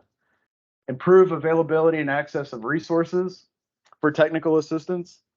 I guess I'm still a millennial, so I enjoy videos and YouTube videos on how to do things, and that's just kind of the way that my preference in learning. But we probably need to spend some time to develop those guides, develop those videos, develop those types of resources that we can provide to an urban producer to help them accomplish their goals and objectives. This is an example of a resource concern and a planning criteria. If you've never seen this, again, this is our love language, so this is fun to talk about. But for a resource concern for soil organism, habitat loss, or degradation, we do have a developed land or associated developed land use category. And for example, for cropland, forest land, developed land, the tool to assess habitat loss or degradation is a state modified in-field soil health assessment. So the goal for our providing technical assistance is to ensure that this modified in-field soil health assessment is applicable in an urban setting. So that's kind of the hurdle that we have to jump when we're talking about providing technical assistance. Is, are we able to go on the landscape and assess resource concerns? And financial assistance. I don't want to say that financial assistance is a corn maze, but this is actually a picture of agro-tourism. Something that we try to promote in all of agriculture, not only in urban agriculture, but diversifying your portfolio. What's the word I'm looking for? Yeah. So anyway, host eligibility webinars and urban scenario discussions with Farm Service Agency. I know both of us, both FSA and NRCS, are trying to learn how we can be better prepared for answering urban ag questions. How do we obtain a farm number? Who has jurisdiction? What kind of leases are available? I know here at the airport, they're leasing rows. You can go in and lease your row of ag land, and you can farm it that way. What are some of the barriers in providing financial assistance? We need to be able to identify those. Urban Ag and Conservation Program initiatives. So again, next year, Brad's talk is going to be about 2 minutes longer, because hopefully he's going to be talking about program initiatives that are aimed at urban agriculture. So unless he's going to trim it somewhere else. It's going to be two minutes longer. Employee development, internal communications. So again, it's important for our employees to understand how to deliver urban ag technical assistance, but also we need partners. You know, it's not necessarily on us to understand all of the nuances of pollinator habitats or you know, native landscapes, permaculture, but I guarantee there's a partner that does. So our goal here is to connect with those partners and say, hey, when we get these types of requests, we want you to be able to handle it. What programs do you have to provide for our customers? Urban ag training curriculum. Maybe we can develop a certification. Maybe we can develop some type of job approval authority for urban ag conservation planners or urban ag, you know, certifications. And then how to assist. At NRCS, we take trainings on how to work with minority landowners, how to work with, you know, whatever the type of customer is. We'd like to have that specifically for urban producers, because their needs are obviously different than the needs of our traditional customers. Finally, outreach and education. The same garden over by my house, there's signs everywhere that talk about the purpose of this bush is for X, Y, and Z, and you know, this clump of grass that doesn't look like, that looks like it's out of place, does serve a purpose for, you know, this, that, and the other. But we want to improve our availability, our access, our reputation with urban ag and conservation customers. So it might be intimidating for an urban customer to walk through the doors, which, you know, I understand, but we certainly want to eliminate any bias that they have or any intimidation factor and make it, you know, just a place to talk about conservation. Build confidence with our constituents as the leading conservation agency. Yeah, again, we want to have this network of partners. We want to have, you know, we want to build confidence in our customers to know that we are leaders in conservation. And that's it. Can I answer anybody's questions? Yes, sir.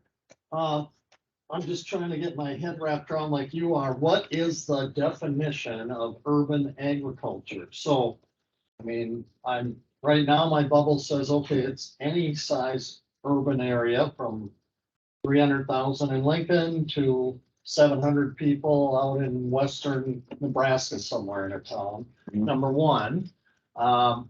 And this person is growing crops, farming to make money. Sure. Most likely is what you're thinking of, I believe, not just someone putting in a couple tomato plants on their deck, right? Right. And so what about if I'm not within that city limit? That's where my question is. So you think about Lancaster County, even adjoining Lincoln, there's all kinds of acreages or cropland that farmers may lease to, you know, I've seen towns where there's Asian people, immigrants that come in and they lease half an acre plots, but it's just outside of town. Does that count as urban agriculture? How do people in the township surrounding access these services, and will all those services and or payments or programs be available to those outside the urban technically bound? Well, that's a great question. Al, correct? Yep. Yep. So yeah, that's a great question. We did a lot of research. There's another state that involves the word small farm with their urban ag program. So for example, middle of Holt County, Nebraska, can have their homestead and then, you know, 2 acres next to it where they're growing their, you know, crops there, and that would qualify essentially as urban agriculture just because it's that farm size and it takes more of a precision, you know, types of planning for it. But I don't think that we would have that much of a geographical limitation on the definition of urban ag, more like I said, the resource concerns. So, you know, I think in our opinion, regardless of, you know, the purpose of their business or, whatever their goals and objectives are, whether it is agro-tourism or if they are, providing crops for these to support food deserts or food security.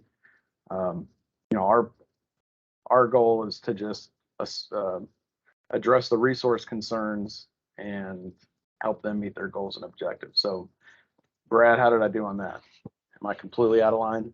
So there isn't a strict border. It's not, here's city limits of Lincoln, you would join it, but you're out of luck. Right. At least that's what I would agree. Yeah.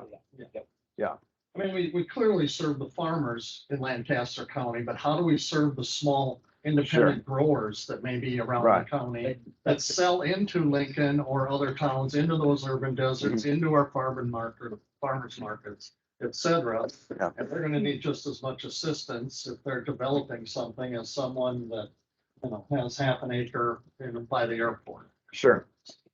And those are the challenges that we're talking about now with who can get a farm and track number, who's eligible for financial assistance and certainly technical assistance. And those are the challenges that we hope that we can resolve working with FSA and working with our partners to understand what are some of the barriers and what kind of regulations do the city ordinances have and county regulations. We want to be able to understand all of that. But yeah, that's a great question.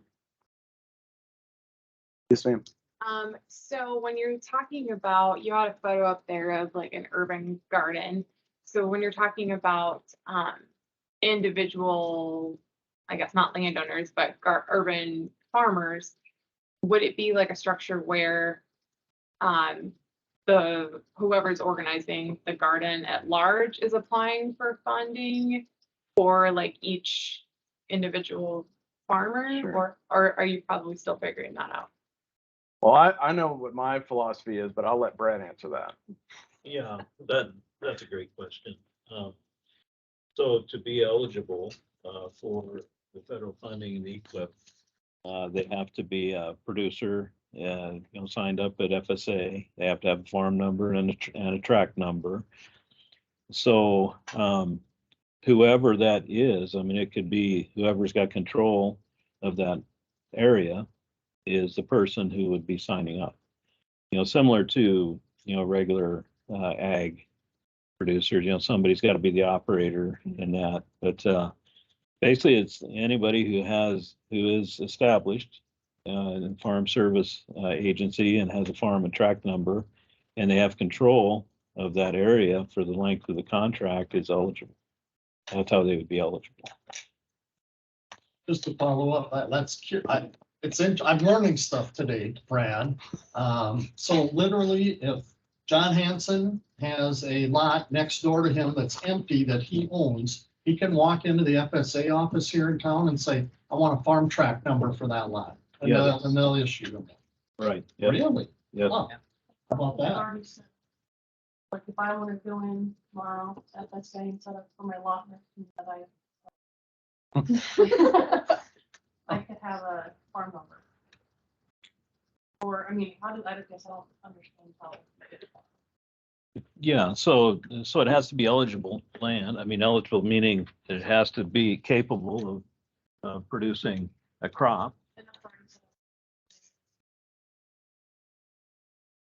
I mean, FSA, they made some major changes probably 5 years ago or so, where at one time you couldn't get a farm number they only went to 1/10 of an acre.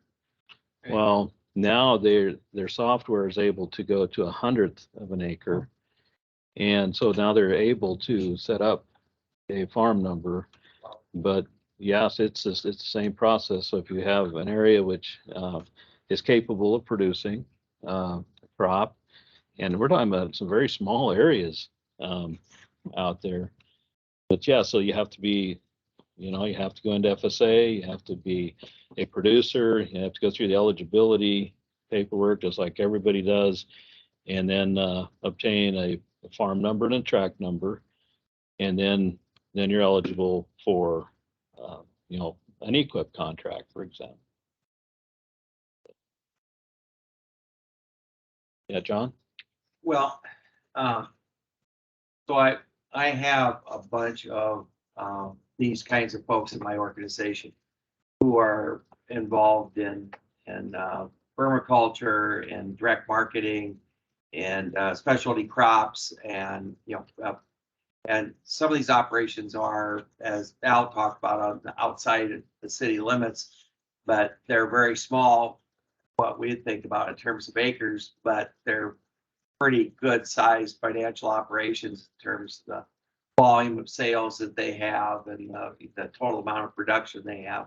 So it's all up and down that ladder, but access to land is a real challenge, and nobody's really interested in spending a lot of time building up a really healthy soil for somebody else who paves it over, puts concrete on top of it 3 years later. So dependable access to land, and so all the infrastructure stuff and all different kinds of operations, but thinking differently about how we identify available land and then try to provide infrastructure so that people can utilize it, because their access to capital and appropriate equipment and all of that stuff, mulch, all those things, it's so there's almost kind of a need for kind of just information sharing of, okay, do an inventory of what all the needs are, and then how do you better coordinate it. And so some of the larger operations that we work with that are they kind of do their own, and they might work with one or two others, but then when you get below them, then their needs are very different than those larger, more commercial specialty crop growers. So we'd be very interested in trying to help. We have people that are trying to identify that empty lot, and that kind of thing, where they're trying to figure out where are places we can make investments. And so, if I understood right, like community gardens are covered, and so Omaha is doing some pretty creative things and good things, and we've got our Douglas County Farmers Union, which used to be one of our larger counties, got covered up with concrete. And now we've got this very active urban agriculture coming out of Douglas County. And they're doing a lot of really creative things, trying to, figure out how they pool equipment and do, get access to markets and all, the whole gamut of things. But I really applaud you for making this effort. And it's, their needs are very different and specialized, but they are a lot like my other members in that they are enthusiastic and opinionated. Fit right in. They're all in. Yeah, So well, good for you guys. that's the kind of input that we're looking for, right? And which practices, it's we got a long ways to go. That we do have some like micro practices and that, a cover crop, for example, large scale where we pay, $30 an acre. Well, to give somebody $3, for that isn't going to go anywhere. So now we have a scenario for, up to 1,000 square feet. Now we're down to square feet, not acres. And so something that's going to be useful and, significant, to allow people to do that. High tunnels, now we have low tunnels. And so what kind of, adjustments do we have to make there, for the narrow areas and stuff. So yeah, it's going to be fun to work on this and get it expand. So yeah. Would there be any way to allow livestock into this program, or do you mainly just see it being more crop focused? That's a good question. Chicken and ducks, right? Like one thing that I came to mind is thinking about FFA and 4-Hers and seeing like in more urban communities, they don't have a place to store, say, a 4-H calf for the summer, but they want to learn how to show cattle. So would there be a lot where you could transform it into being an FFA and 4-H show barn for these urban you know, youth that want that opportunity, but they don't have the farmland to do so. That's a great question. I don't know. Yeah, no, Or chickens came to my mind. A Yeah, lot yeah. of, a lot of cities allow poultry. Right. And, Right. you know, what do you do with the litter? How do you handle, you know, and if you're marketing those eggs or those birds as stew meat later or whatever you're doing, that would seem to fit in an urban setting. Yeah, so nutrient management planning. Yeah. Here's a obscure one, but I know where people out all the grounds for easily urban livestock. Yep. Rabbits produce manure. Manure is a soil amendment that we need to talk about. Sure. And then another question I have, so when you think about more urban cities like Chicago and things like that, where they're using vertical integration in their apartments to grow lettuce and market that kind of thing, is that something that would fit this program, but you can't necessarily put a farm number on it? From what my understanding would be of that. Oh, well, we've seen examples of rooftop agriculture and, you know, those are just discussions that we're gonna have with FSA and with this, hopefully with this subcommittee, we'll be able to identify these obscure, you know, I think they're rational, but, you know, ideas and how we're gonna resolve them. And I think ultimately the goal of our strategic plan was that every customer that walks through the door is going to get an answer from somebody. It doesn't have to be us, but we want to make sure that we focus on service and somehow agreeing to come up with a solution. So. Sure. We have honeybees on the top of the corn husker. Yeah. Oh, no kidding? Yeah. Okay. George Cunningham said, was this committee and planning sessions NRCS employees only? Yes. So this was Originally. right, yeah. And we did identify that we will have a group of external partners, subject matter experts to also guide us through this. That's going to be probably more important than our internal committee, just because, you know, we want to know how beef or how cattlemen fits into this, or how we can support livestock, and whether it's chickens or pigs, you know, we want to make sure that our footprint in the urban arena is, you know, comprehensive. So. I appreciate your last comment of kind of getting an answer, and whether it's not USDA personnel, but it's, I think about Pheasants Forever, and I think about the other partners. So if I walk in your door, you would have information to hand me for their programs that they use for habitat. And again, those same acreages, a lot of people looking to, how do I make my, you know, 1,000 square feet backyard pollinator friendly? What's available to me? Is there any assistance? Because the seed's expensive and I gotta get someone to, we gotta kill it and till it up and replant it. And is there any assistance? But if you have that, whether it's not one of your programs, but it's others you know of, I think that's critical. I think you're right. If I walk in, I want to walk out with an answer. Correct. And again, we talked about that intimidation, and, you know, we're not going to discredit you because you're looking for, you know, a rain garden or something that's just non-traditional to what we're used to. But we, you know, we by Rob's leadership, you know, we need to have an answer. We need to make sure that we're not discounting or discrediting your request.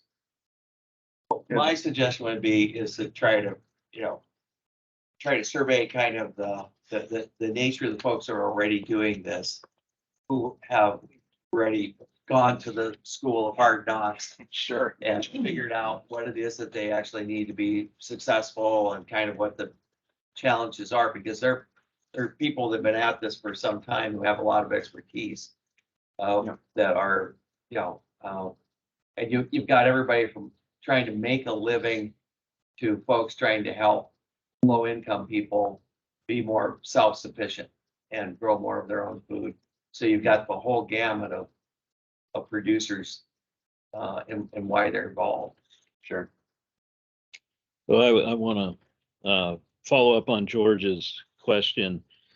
about, who is involved with the strategic plan.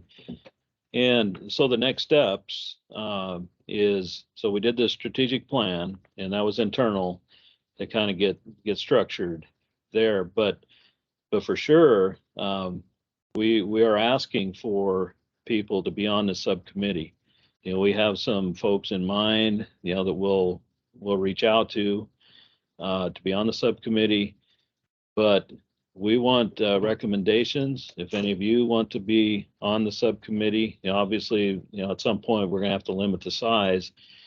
But that's kind of the next step. We've got a few folks in mind, but somebody who can bring something to the table, some expertise or ideas. And so that's kind of the next step. Now we will be building the membership of this subcommittee, just similar to what our other subcommittees are. We have EQIP, we've got a certain membership, if you will, for that. So give that some thought and let us know. It's up to the state conservationist, who is our members, but I think we want a diverse group, a very diverse group, small farms, large farms, everybody who has some interest. So that's kind of the next step. Yeah, it is. And I know that George put a question in the chat I think about. he wants to know who these folks, if he wants to be one of them that wants to be on it, who should the folks contact? So we need to, so when we typically, this is an internal question, but when we have the state tech respond back, who do we have them respond back to? Directly to Tammy. Okay. So I would say that let's by say, is this reasonable by June 30th, or to have the month of June to solicit feedback and have people that are interested to respond to Tammy by June 30th. And I don't even know if that's a weekday or a weekend. I think it's in the middle of the week. Okay. I mean, that gives us a month, and then we can send this. Yeah, that will be good. We'll be able to send this out to the state tech committee, to the entire group, soliciting people that are volunteers that are interested to serve on the subcommittee. And then we'll gather all those. We'll try to see who all, hopefully we have a lot of names where we can be able to show some diversity in the subcommittee, but we'll see how it comes out. I think that'll be good. Yeah, so we'll get that put together, and then we'll advertise a date to meet, and we'll get started. Yeah. And if you don't mind, we do have briefly, Carlos, do you mind sharing, we have an agreement with City Sprouts in Omaha. So I think sharing that experience with the group, I think would help lay the groundwork too. Okay. Yeah, we have an agreement with City Sprouts in Omaha, who has a pretty large footprint in the urban ag community there. We are, they have workshops, they've got training events, and our agreement is for them to incorporate soil health topics into their discussions, but also to give us an opportunity to shadow them. As you mentioned, that they've gone through the school of hard knocks, they've tried things that, maybe unorthodox ways of doing things, and we just want to be a part of that, learn from them what types of challenges they're having, tell us about the customer, how can we, how do we fit in, how can we provide assistance to help your customers, help us identify those opportunities. But we have, from now on, for the next couple of years, anytime they do a workshop, hopefully there's an NRCS person there giving a talk about soil health and those soil health practices that we've done on a large scale, cover crops, residue management, conservation tillage. We want to try to incorporate those into, urban farms and smaller settings, and, the 700-foot plot in someone's backyard. How can you grow potatoes with limited soil disturbance, or carrots? So, community crops, they've community crops, City Sprouts, they've gone through those types of demonstrations. They've done it before. They can give us probably better feedback and better recommendations than we can think of. So, yeah. Yeah, thank you for that. Okay. Yeah, I appreciate that. All right. Thanks, y'all. CSAs are in, yes. What's that? CSA producers are in. If they get a farm track number, if they can meet the eligibility, just like any other USDA producer, then yeah.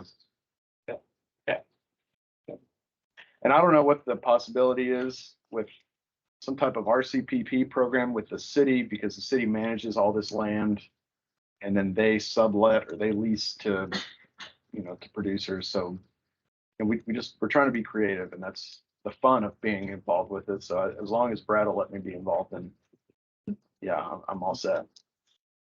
So, okay. Good. Thank you.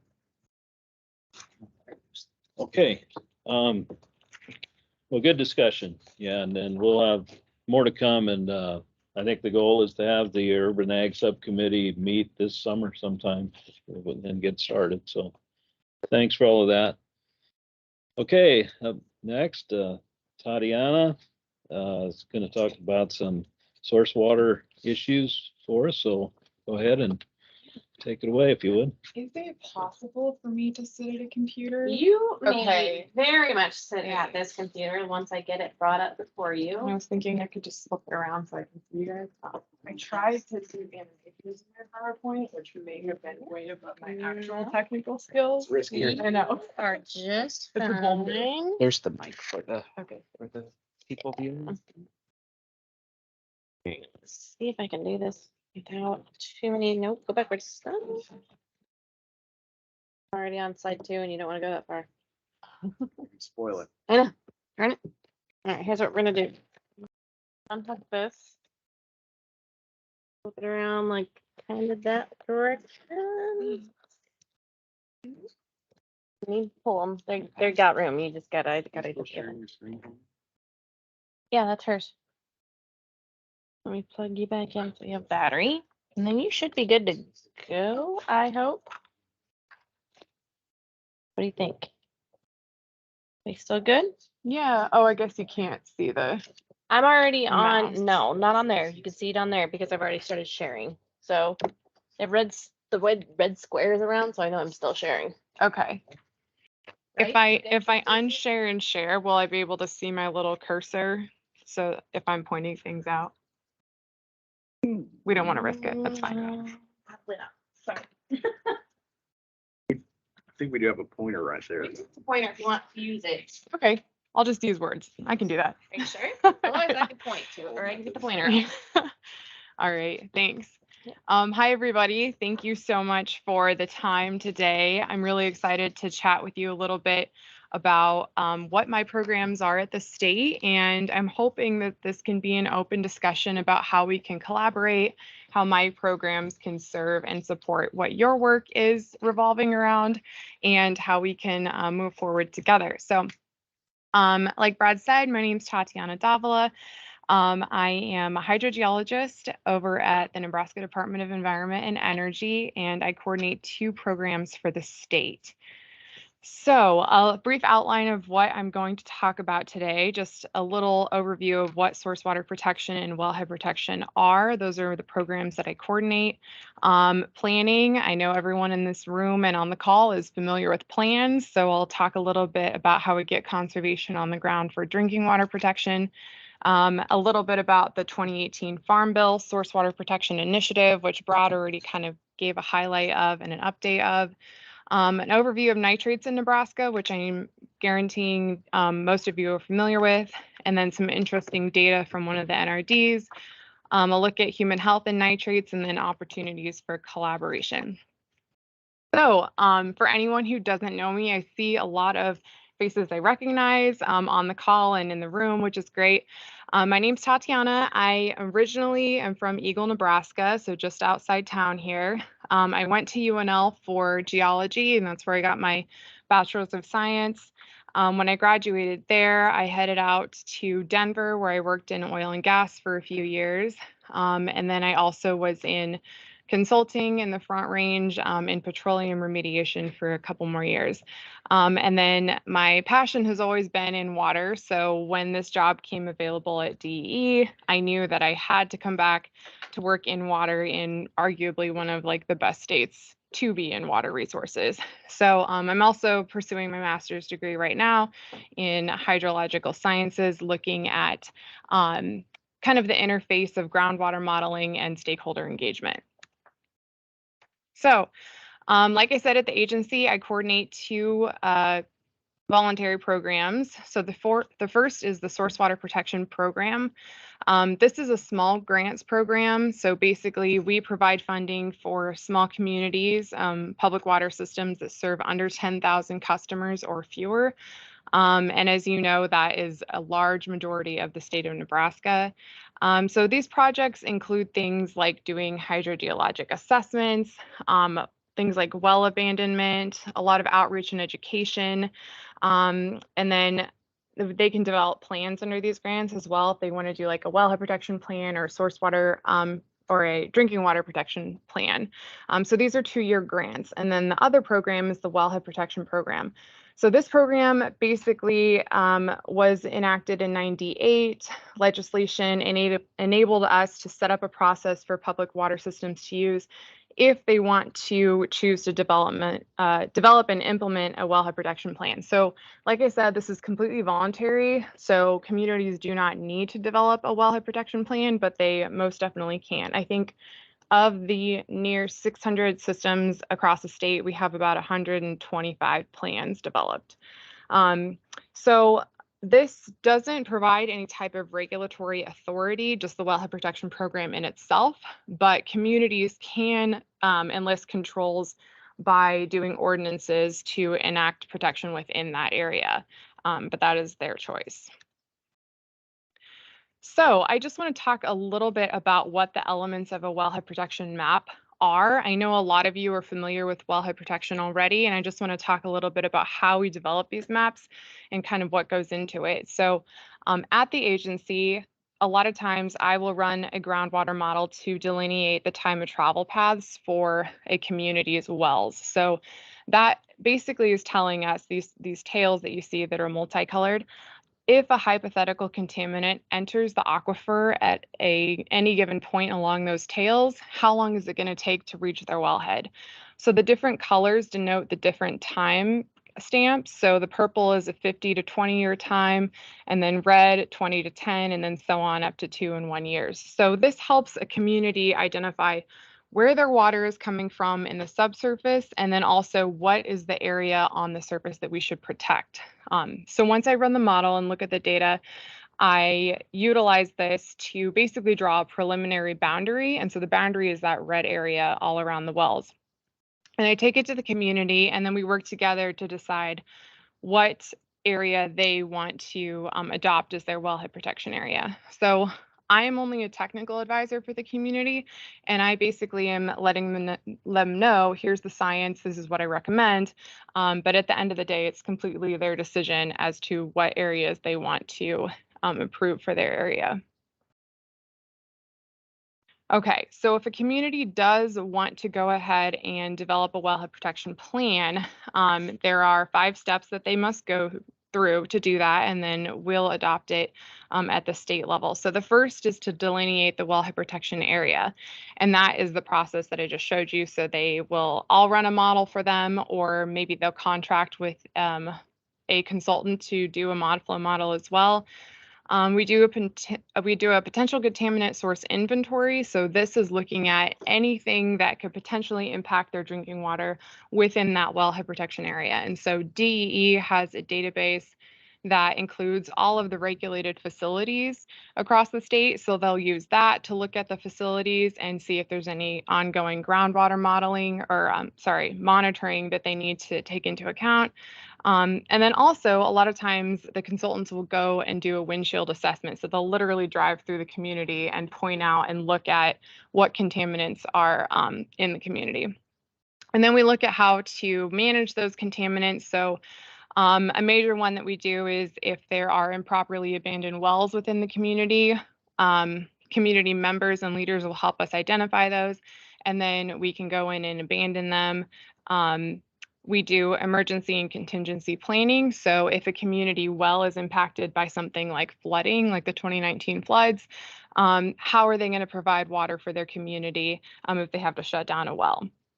And then public education and participation are major parts of the planning process. So we develop a stakeholder committee at the beginning of the project, and the committee guides the development of the plan throughout.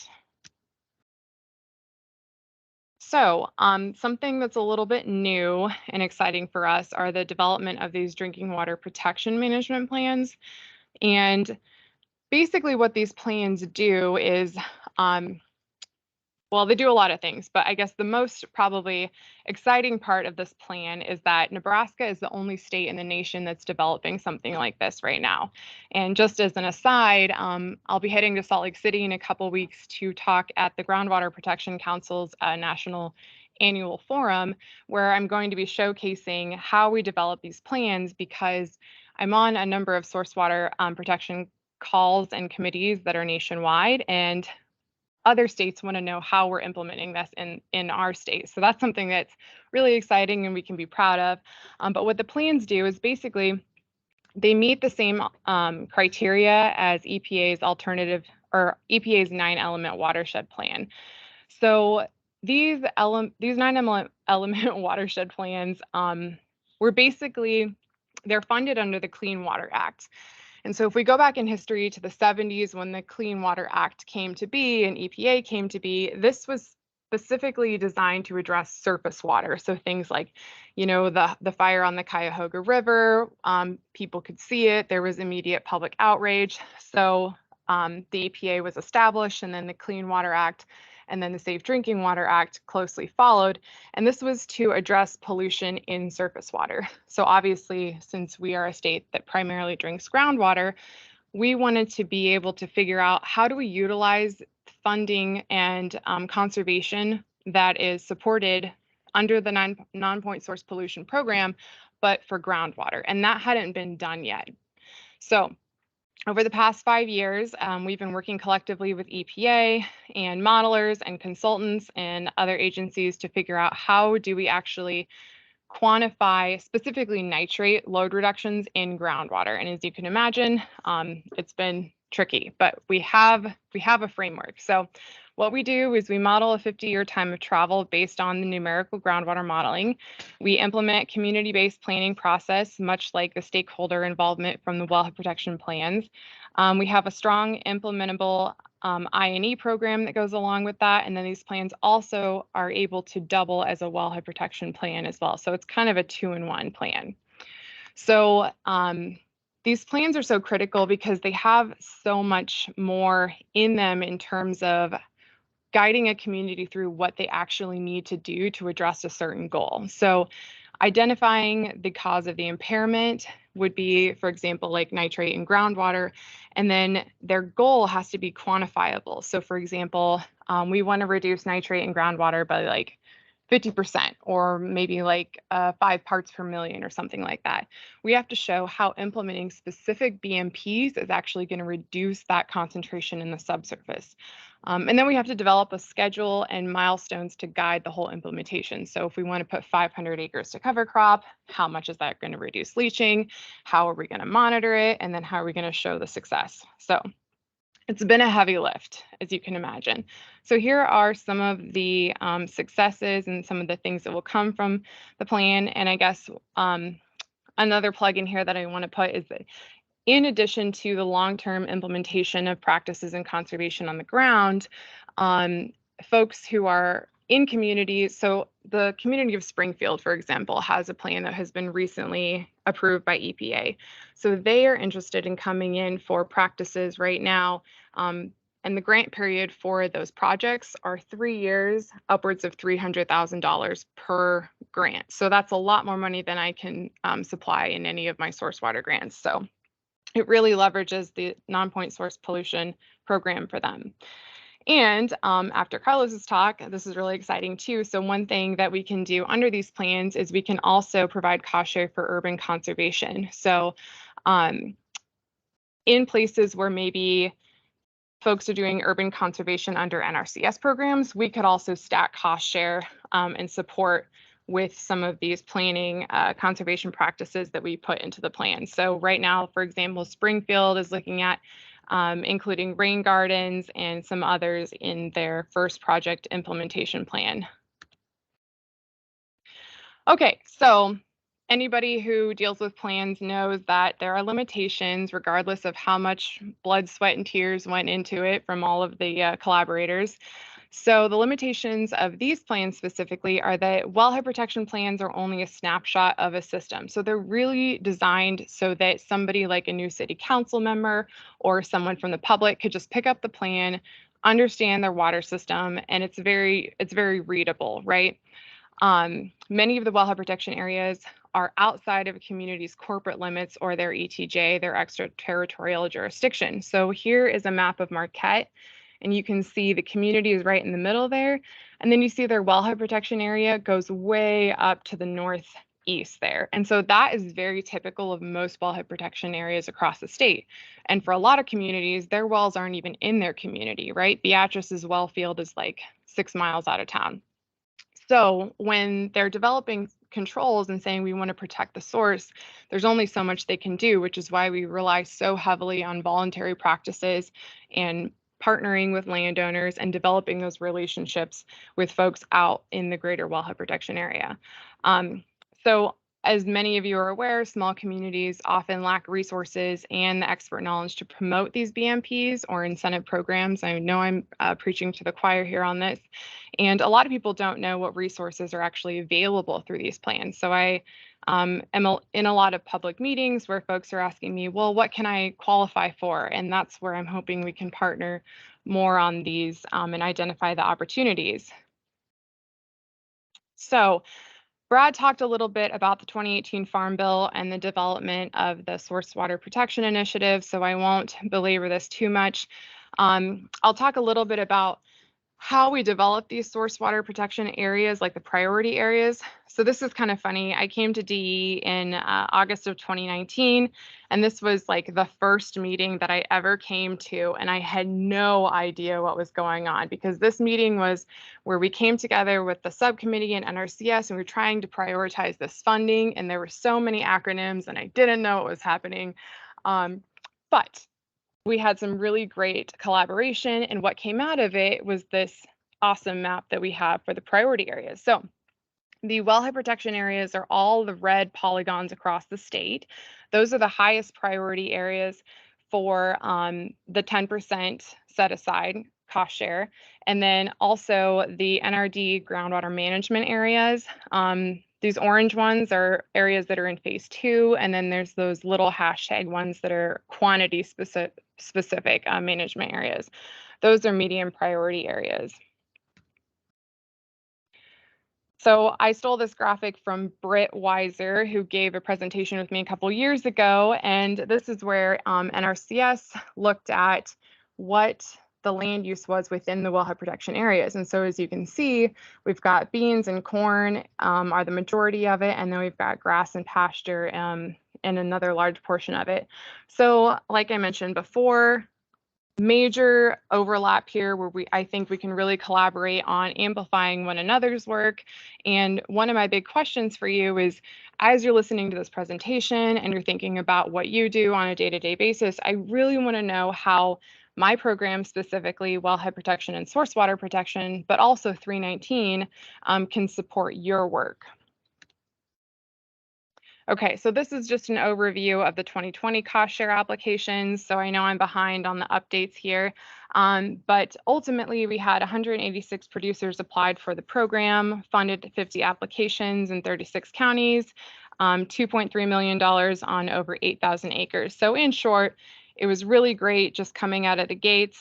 And I know Brad said, I think 2.6 million for 2022. Yeah, so doing even better. And these are some of the priority practices that were in the contracts. Okay, so one thing that I know we've talked about in a recent meeting is how much money and how many acres within those wellhead protection areas are receiving Source Water Protection Initiative funds. And I know that you showed a map of the areas where those contracts are. So I don't know if it would be difficult or easy to track progress that way, but maybe that's something we can discuss moving forward. I think we can. Okay, great. Brad says yes.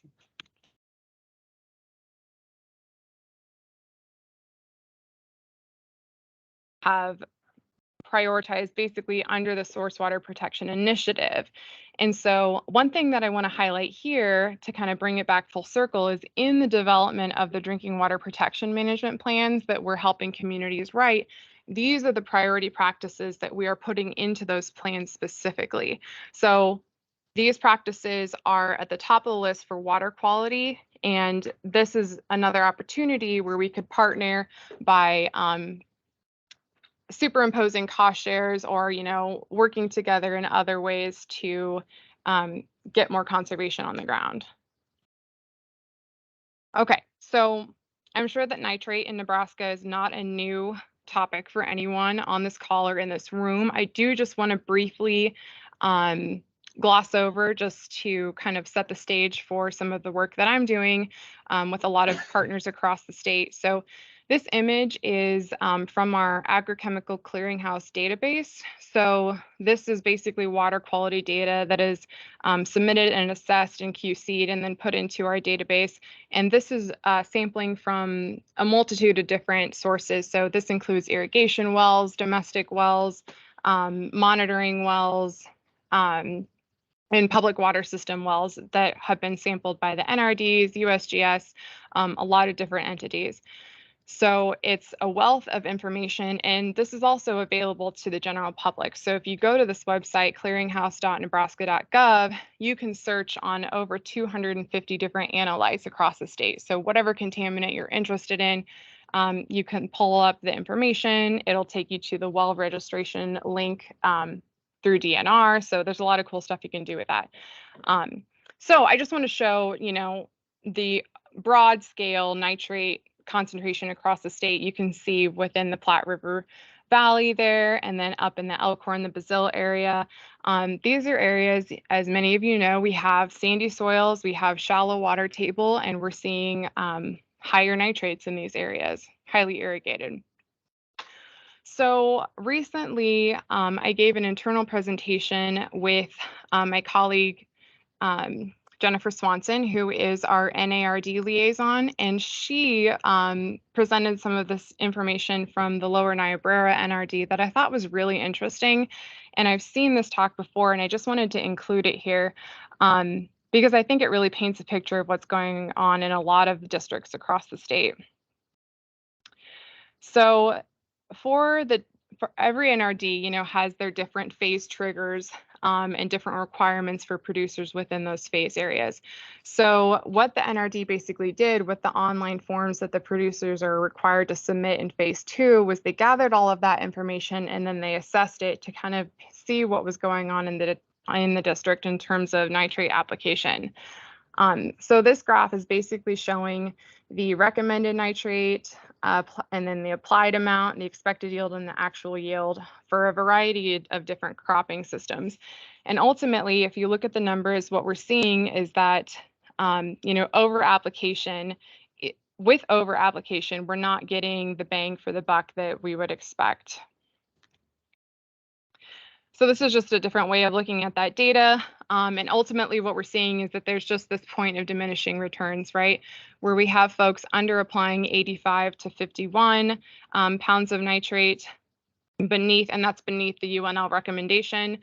We're seeing about 195 bushels per acre. Now, if we bump it up to under applying 50 pounds to being right at that recommendation, 223.9, so 224. And then once you start over applying 1 to 50 or 51 to 192, which over applying 51 to 200 pounds per nitrogen is just kind of flabbergasting to me. But what you're seeing is, right, we're not getting the return on our investment as producers across the state when we're over applying that amount of nitrogen. So this is just another way to look at that data. So in 2015 through 2018, 73% of cornfields had nitrogen applied over the UNL recommended amount. But the good news is that that is down from the 91% over application in 2013. So we are moving the needle, and that's something that is helpful. However, we're just probably not moving it as fast as we want to be, as many of you know. So this is my favorite graphic from all the data that Lower Niobrara assessed. And it's basically, you know, if you're looking up here in the upper left hand side of the scatter plot and you're a producer who's applying 100 pounds of nitrogen, you're getting a yield of 225 or above. And then you slide on over to the over application side of things. And that trend line is just showing again that you're just not getting that return on investment. Okay, so a lot of my work revolves around going out and working with communities to address their contamination issues in their water. And of course, nitrate is the most common contaminant in Nebraskans' drinking water. And just as an aside too, nitrate is the most common contaminant in aquifers worldwide. So any aquifer in the world. So this nutrient issue is a global issue, not just a Nebraska issue. But I think we have a really unique opportunity in our state to lead the way on solving it. So a lot of the communities across the state that I'm working with are, you know, serve maybe 500 people or fewer in the town. So when we're talking about how do we solve the nitrate issue or how do we address nitrate mitigation, there are only a handful of ways to actually do that. So to remove nitrate from drinking water, you can only do so by reverse osmosis or ion exchange. And as you can imagine, those are not cheap solutions for a homeowner or a community at large. To have an RO system installed in your home, we're looking at $1,000, and that's not including maintenance for the membranes. When we're looking at an RO system for a community like Seward or Creighton, we're looking at, you know, $7 to $10 million for the facility, and then $500,000 a year to maintain those membranes. McCook has an ion exchange treatment facility, and I want to say that's around $10 million. I don't know what the cost of maintenance for that is, but in short, it's an expensive issue. So when we're talking about nitrate and human health, back when the EPA set the standard for 10 parts per million in drinking water, that was because of epidemiological studies around methemoglobinemia, otherwise known as blue baby syndrome. So they weren't looking at any other type of health effects. It was specifically for blue baby syndrome that the standard was set at 10 parts per million. So now we're seeing a lot more scientific studies looking at the relationship of nitrate in drinking water on human health. And those are looking at other health impacts, including blue baby syndrome, obviously, preterm birth issues, birth defects, pediatric cancers, and adult cancers. And so this information is from the UNMC Water, Climate, and Health Program. They're looking at impacts from nitrate to public health, and what they're finding are these linkages between cancers, specifically the cancers outlined here. They've done a number of studies and analyses that are correlating these cancers, colorectal, thyroid disease, kidney, bladder, non-Hodgkin, and then Alzheimer's, diabetes, and Parkinson's with these higher nitrate areas. So something I think is really interesting, when I started my job back in 2019, everybody was talking about blue baby syndrome, like this is why we care about nitrate, it's blue baby, blue baby. I don't know, has anybody in this room ever like known anybody with blue baby or anything, had an experience with it? And I haven't either. And so that's the hard sell, I think, for a lot of these things. It's like if we're going to mobilize people and we're going to urge behavior change because we're saying that this poses a public health risk, then where is the public health risk? But then when you talk about things like colorectal cancer, thyroid, kidney, bladder, non-Hodgkin, everybody in this room and on this call, I know for a fact, has had experience with those cancers. So who are the most vulnerable populations when we're talking about nitrate and public health? So UNMC says that it's pregnant women and their fetus, young infants, children, and people with oxygen transport or delivery blood conditions like anemia, cardiovascular disease, lung disease, sepsis, and other hemoglobin variants. And then, of course, people with high nitrate in their well water, right? So as many of you are aware, I'm sure, domestic water wells are not regulated. So people are not required to test their wells. So in a lot of cases, people could be drinking high nitrate water and not have any clue about it. Public water systems are required to test their wells, so at least we know what the concentration is. Okay, so here are a couple other maps that are looking at pediatric incidence rates. So the bad news here is that Nebraska is among the 5 highest in the entire nation for pediatric cancer incidence rates. And so you can kind of see the counties color-coded here. The ones in orange and red are ones that exceed the statewide incidence.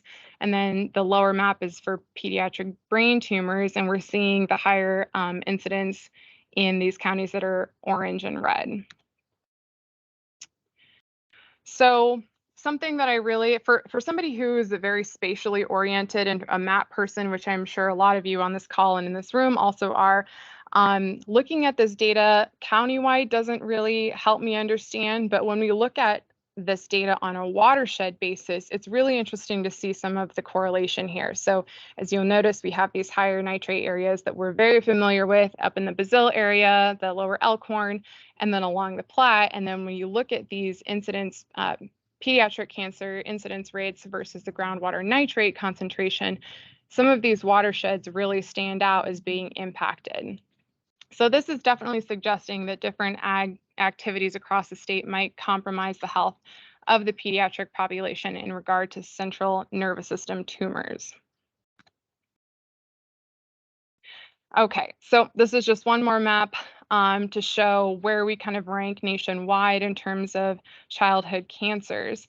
And granted, there's a lot that we still have to learn, right? We don't know at the end of the day if it's nitrate that is impacting these incidence rates, or if it's nitrate in the subsurface that's releasing uranium, where the exposures are. You know, there's a lot of work that needs to be done that we need to figure out before we fully understand the picture. But we do know that anyone in the state who has to deal with a pediatric cancer or, you know, an adult cancer has these unexpected costs associated with it, right? So there's only one place in the whole state of Nebraska where your child can be treated for pediatric cancer if they need to be, and that's at the Med Center up in Omaha. If you live, you know, an hour or more outside of Omaha, this is going to be a financial burden for you to take time off work, to travel across the state, you know, not to mention just the cost of the treatment alone. So something that the state of Wisconsin looked at was trying to quantify the economic impact of these unexpected costs for families across the state. And what they're finding is that it's astronomical. So I just want to pause real quick here and just thank you all for what you do. I know that sometimes we can get in the weeds and things seem to be a little bit overwhelming, and we can really just get honed in on our jobs. But at the end of the day, what you do every day impacts every single person in the state, whether it's in the legislature, whether it's your neighbor, whether it's communities, whether it's producers. So I just wanted to say that what you do is so important, and I'm really grateful that you are all in the field. Okay, so bringing it all together. So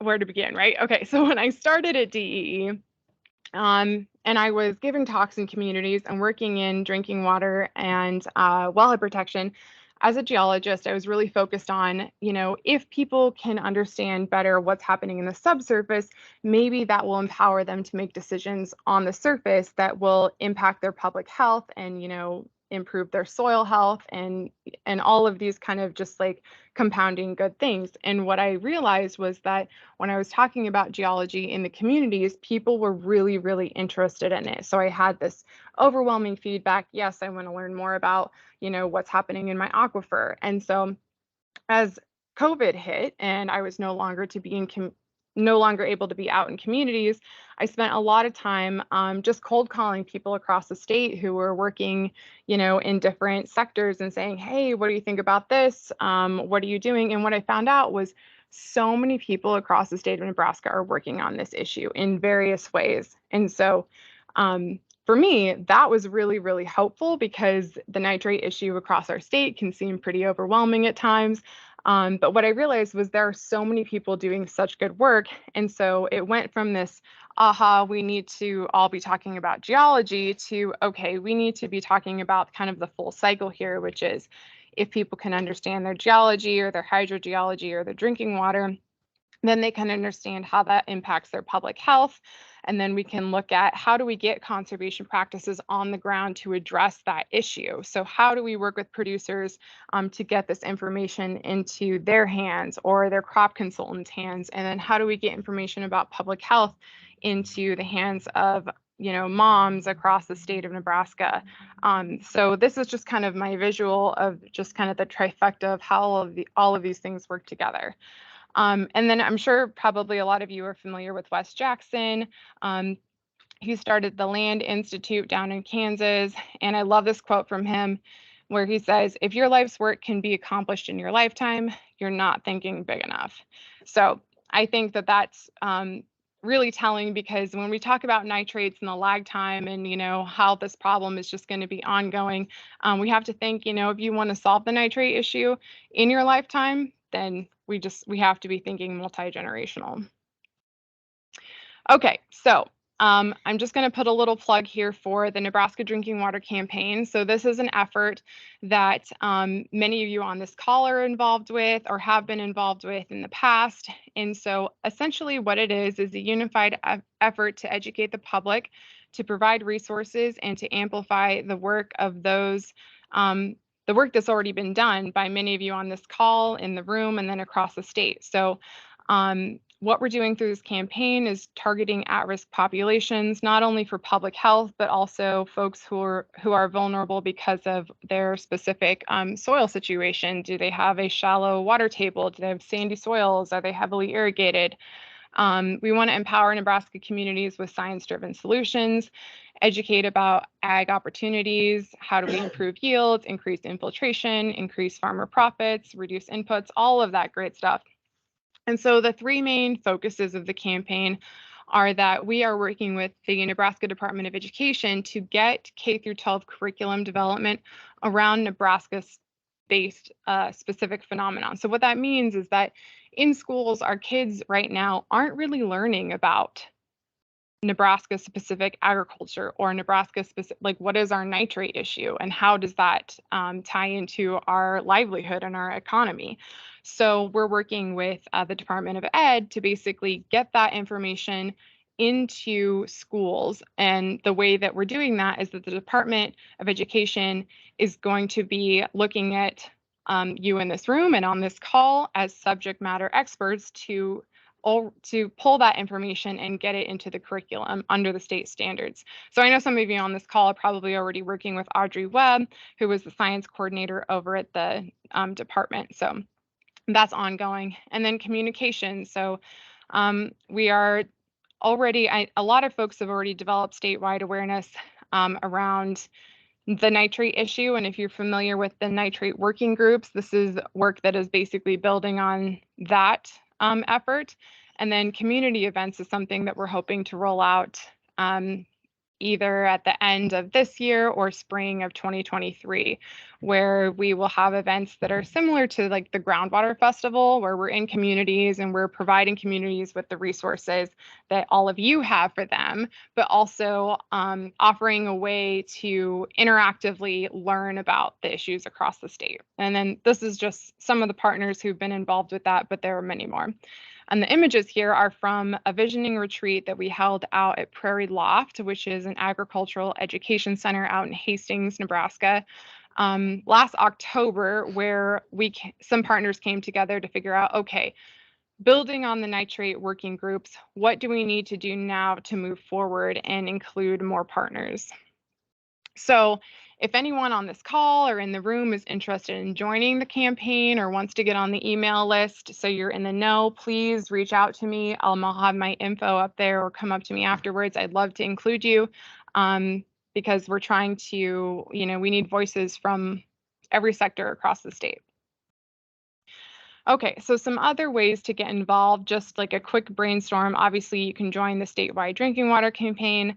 Maybe we can form a drinking water quality or water quality subcommittee of the state tech committee. I know that a couple of us were kind of throwing that idea around.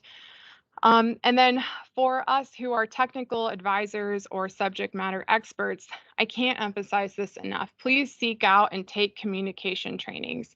So for anyone who's out there working with landowners or working in the community or working with stakeholders, and I know that many of you already know this, but we could be coming to landowners or stakeholders at the end of the day with just the best answer since sliced bread, right? This conservation practice is going to solve all your problems. All you have to do is do it.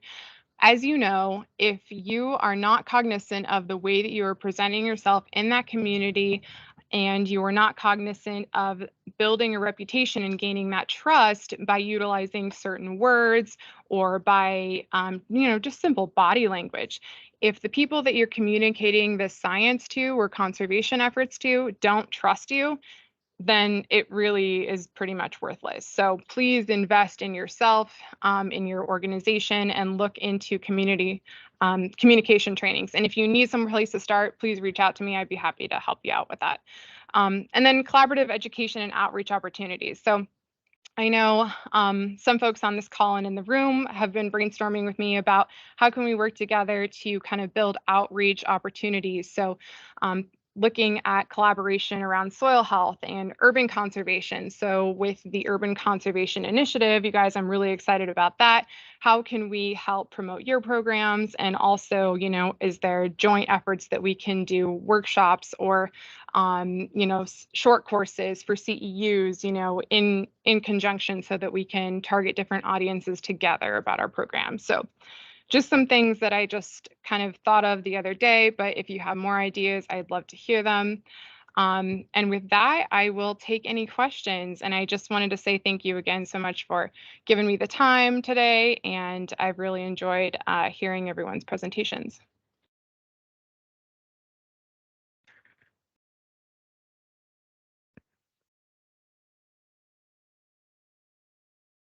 Oh, yeah. And thanks. Albert just reminded me the important announcement that I forgot to announce.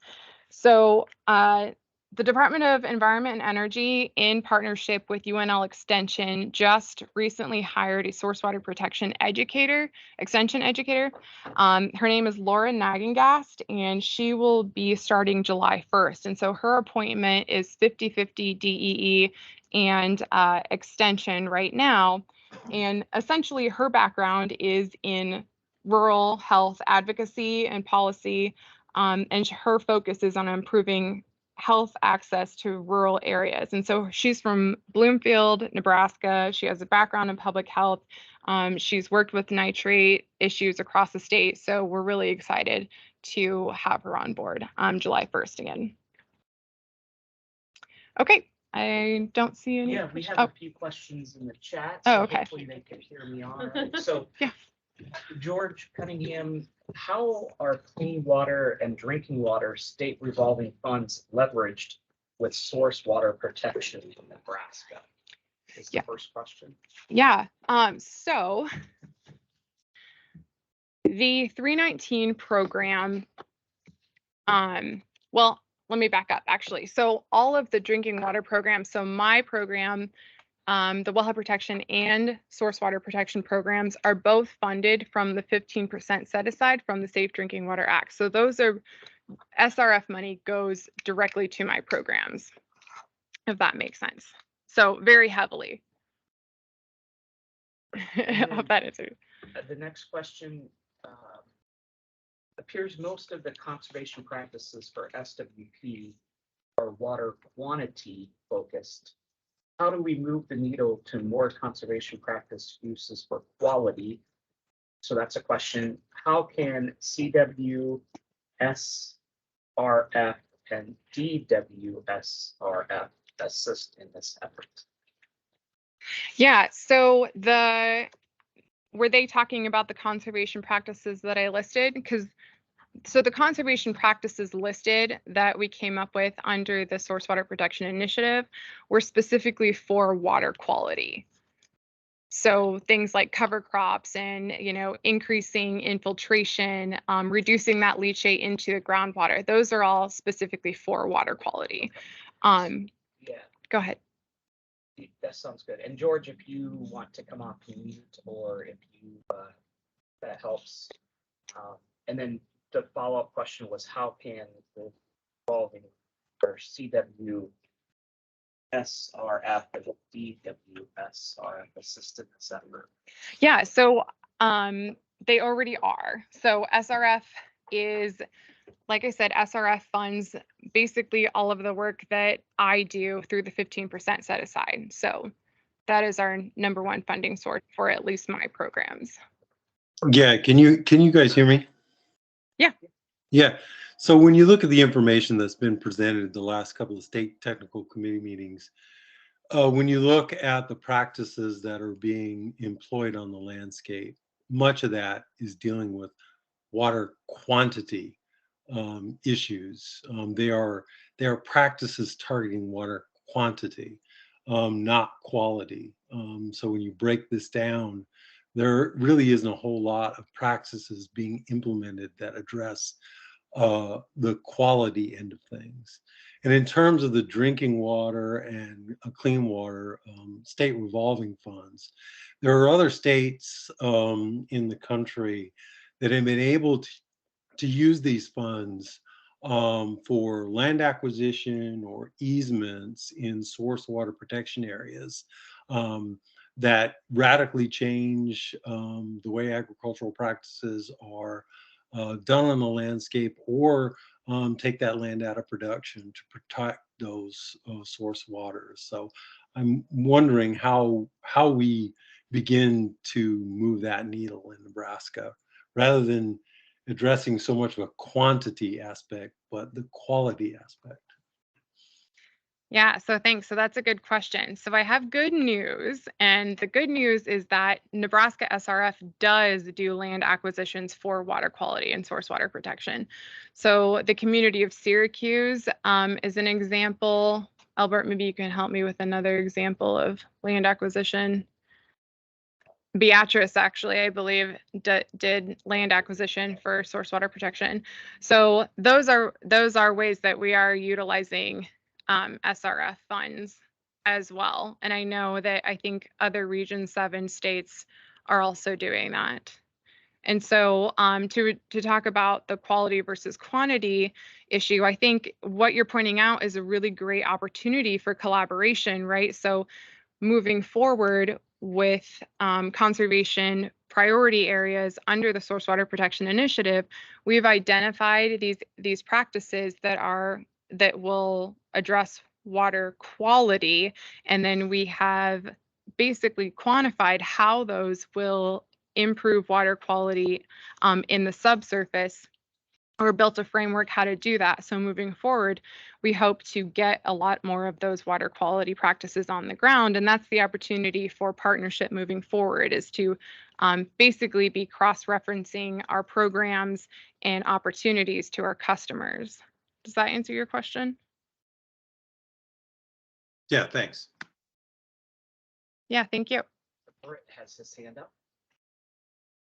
Oh, do I have to do something? Yeah, no, that's fine. Okay. Britt, Go ahead, Britt. Yeah, I was just going to add to the answer on the water quantity. I'm assuming that the question centered around the top practices that were funded were irrigation practices. And while it's true that those are water quantity practices, irrigation is also one of the top contributors, if you will, to high nitrate levels in the groundwater for two reasons. One, they tend to have higher nitrogen fertilizer rates in those irrigated fields with corn. And secondly, the irrigation water is a big driver to push the nitrates deeper into the profile and into the groundwater.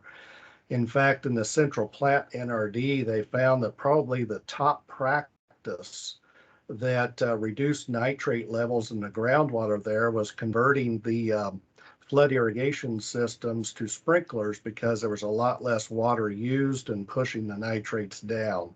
So while it would have the appearance that our top practices in those wellhead areas are water quantity practices, they're also big contributors and will help the water quality side by reducing the amount of leaching of nitrogen. So, and I think it also just represents the popularity of these practices. Producers really are enthusiastic about improving their irrigation systems. And I think that our challenge is how do we sell some of the other practices that we have? But I hope that more fully answers the question that you have to look at those irrigation practices as both water quantity and water quality.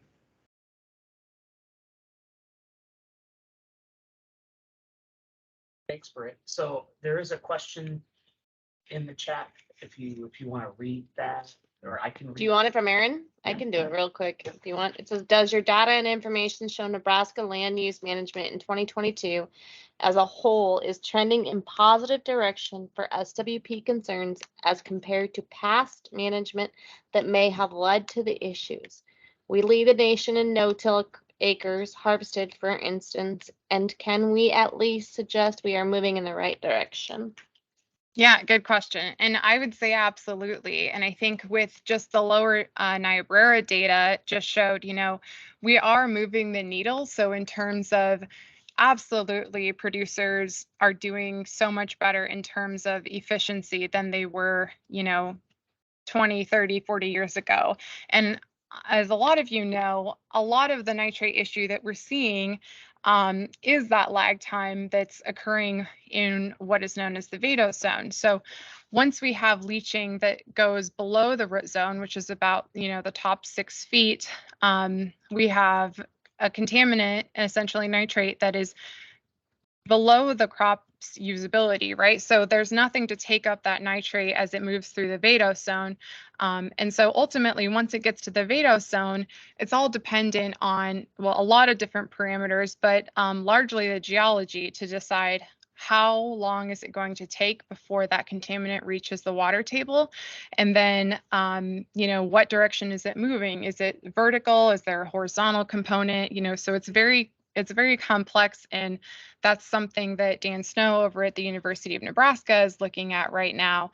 But absolutely, even if we stopped all inputs tomorrow and, that was it, we would still see this lag of probably, anywhere from, just years to decades before we actually see a major improvement. So that's why I love that Wes Jackson quote of, if you're thinking just this generation, you're not thinking big enough. So thanks, Aaron, for that question. We are moving the needle, and we do have reason to be hopeful. So we can just always do better.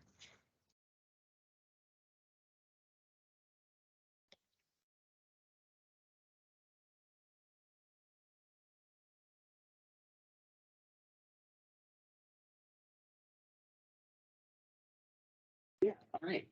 Sorry, excuse me. So we're moving along on the agenda here for partner updates. So if we have anything anyone would like to share, we can open up to the floor here in person first, and then we can move on to if there's anyone online.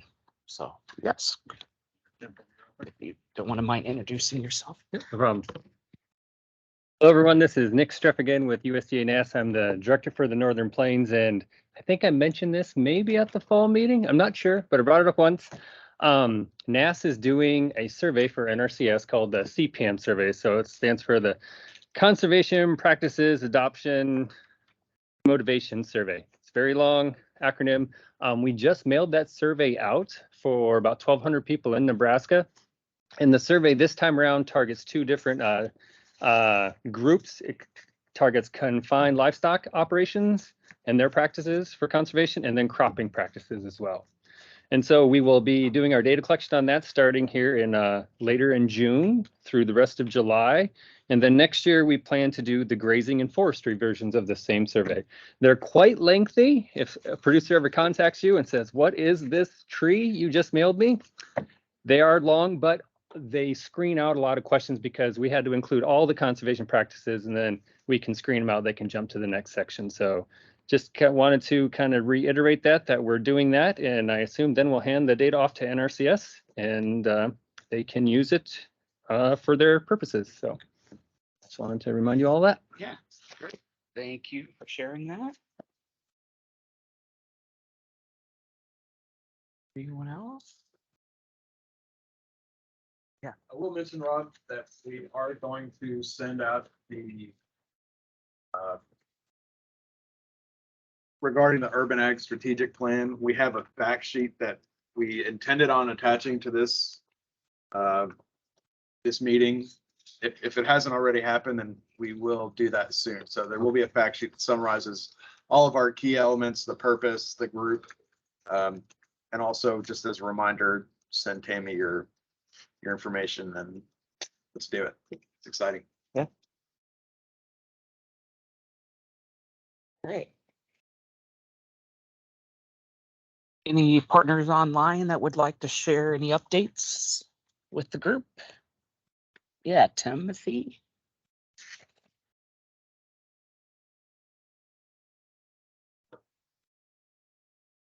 All right, I guess maybe I'm not going to come on the camera. That's all right. No, I was just going to mention earlier in the meeting, you guys talked about the Joint Chiefs program we've had going on in the Sandhills, and then also here on the Pine Ridge. We're right now trying to decide whether we want to go after that again. We've been fortunate enough to be recipients of 2-3 year project proposals. So we've been at it for 6 years. So we're just trying to decide if there's enough work to do here for another 3 years, which I'm sure there is, and what our capacity level is in implementing projects. So I guess more to come on that. I'm sure Jeff Beglin will be letting you folks know in the Lincoln office if we do decide to go there and need to get some sign off. But that I guess that's the update from here. Okay, perfect. Thank you. And also internally within NRCS, I know they just sent out this afternoon or this morning 3 different webinars that they're offering for NRCS, Forest Service, and partners talking about the Joint Chiefs. So if you all, if anyone needs that data info, reach out to us. We can get it. But I know that was just recently, just today, sent out to NRCS staff. So. Okay, yeah, and I haven't seen that yet, so if you could send it my way, I'll share it around here. But that's been a great program for us over the last 6 years. Forest Service alone, I think we've had probably just shy of $5 million come into our pockets to get work done on the ground. So yeah, we've been really fortunate, really lucky, and hopefully we can find another way to keep the money coming to Nebraska. Yep, absolutely. All right, great, thank you. Anyone else?